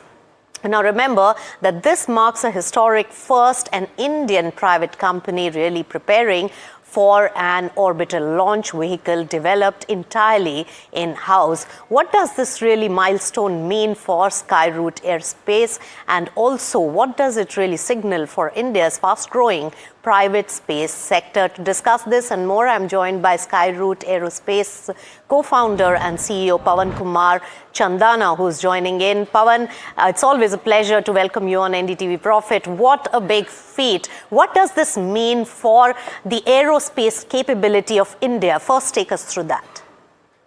Hi. So I think this is a very important phase that a private company in India is able to build a rocket which can launch satellites to orbit. And in fact, this is considered as one of the toughest feats in engineering, and very few companies in the world have this capability. And it's a very large commercial capability as the space sector in the world becomes $1 trillion economy in the next decade. So I think it's a very important milestone for India as a private sector, a company like Skyroot, being able to build it and just flagged off the rocket to the launch site, and you're soon going to start operations at the launch site and take off the rocket soon. In terms of India's capability with this particular, capability adding to Sriharikota's, what is the potential that we are really looking at, and also globally competing with the developed nations when it comes to science and technology and aerospace? So space is a very large commercial market. Today, it's more like a $600 billion economy. And it is set to become like $1.8 trillion by 2035. And the core of space, starts with launch, where rocket launches a satellite into orbit, and then the satellite gives services across the globe, whether it is communication services, Earth observation services, or the governments also might use it for exploration, etc. So I think the crux of the whole economy is launching to space, and that's where building a rocket and being able to launch to space becomes very important to build this $1 trillion economy. And Skyroot is taking its initial strides as the first private company to be able to go to the launch site and prepare for an orbital launch, where the rocket has a capability to start launching satellites to orbit. And that's the flag off of the hardware to the launch site, where we start assembling and get to a liftoff zone. Pawan, it must be a proud moment for you, not just in terms of the technological breakthrough, but also to be working, representing India and working with ISRO. How is this whole experience? Take us through that as well. And what does this mean for you also personally? I think personally, it's a very proud moment that, so a deep technology, as deep as, rocket science is being built by a private sector in India. And, very few companies, like I mentioned, in the world have this capability, and many of them have taken, more than a decade, to get to capability. An Indian company, at the brim of doing this is, I think, a fantastic, proud moment. As an engineer and as an entrepreneur, I think this fills me with a lot of satisfaction, and also, to look forward to a launch and the liftoff soon. In fact, Skyroot has launched India's first private rocket to space in 2022. It's more like a small test launch, and now we have graduated to building bigger rocket which can put satellites into orbit. And then working with ISRO also is phenomenal, because in fact we utilize ISRO's launch pads for doing the launch, and we also utilize a lot of their test facilities in developing the rocket. Thanks to the government for giving access, and also for ISRO team to be supporting this entire journey going forward. And I think it's very important that strong private players should emerge from India. And then I think Skyroot is the first opportunity to start launching from the private sector from Indian soil. That's right, Pawan. In fact, looking at the engineering capability in India has always been there. But we have also a lot of times lamented about the brain drain that really takes place from India because of the lack of a conducive environment for it to really thrive here and grow here. With your personal experience as an engineer yourself, how much of the government support, what are the policy changes, what is the mindset change and the conducive environment you think has come in? And in my view, the Chandrayaan, success brought India on the global map, and that has also added to the momentum and motivation in this sector. Absolutely, you're absolutely right. In fact, India has mostly doing services for the rest of the world. Though it has strong engineering capabilities, I think now is a chance where we build our own products and we translate into a product nation than from the services nation which we were before. And I think that's our attempt at Skyroot, and space being a very strong play for India, because India has been one of the top 5 nations globally. We have become the first country which has landed a spacecraft close to the south pole of the moon. We're the first country which has reached Mars orbit in the very first attempt, thanks to the success of ISRO. It really shows the capability of high precision, high tech engineering from India. And now I think is the time for from brain drain to brain gain. Where we see a lot of people, a lot of engineers who want to build cutting edge things come back to India and enable this these kind of journeys from India for the world. Right, instead of copy pasting other technologies and R&Ds done by our own people, Pawan, we would like to really export this. So from the company's point of view, what is the journey like after this particular breakthrough? What is the potential market? How soon can you commercialize it? And how big is the potential for you to sell globally as an Indian company overseas? What is the roadmap there, and what are you looking at in terms of the commercial use? Yeah, so I think very important to get to the first test launch of Vikram 1, which is India's first private orbital rocket. as the hardware just started moving to the launch site, and we start taking the lift off soon. And after this launch, and rocket science is extremely difficult, so you'll have a lot of learnings from the initial flights. So we call it typically like 2 to 3 developmental launches, where we iron out all the issues that can come in the rocket, and then starts regular successful launches. And then from I think this year we'll be doing multiple launches. We'll be proving a lot of the tech to be which is required for commercial launching. And then we have a good interest pipeline from customers across the globe, for launching their satellites using our rockets. And we'll start commercial launching as soon as we start having successful launches. And next year is when we'll see like a large number of commercial launches happening. And and more than, in fact, 70-80% or even more of the market is global.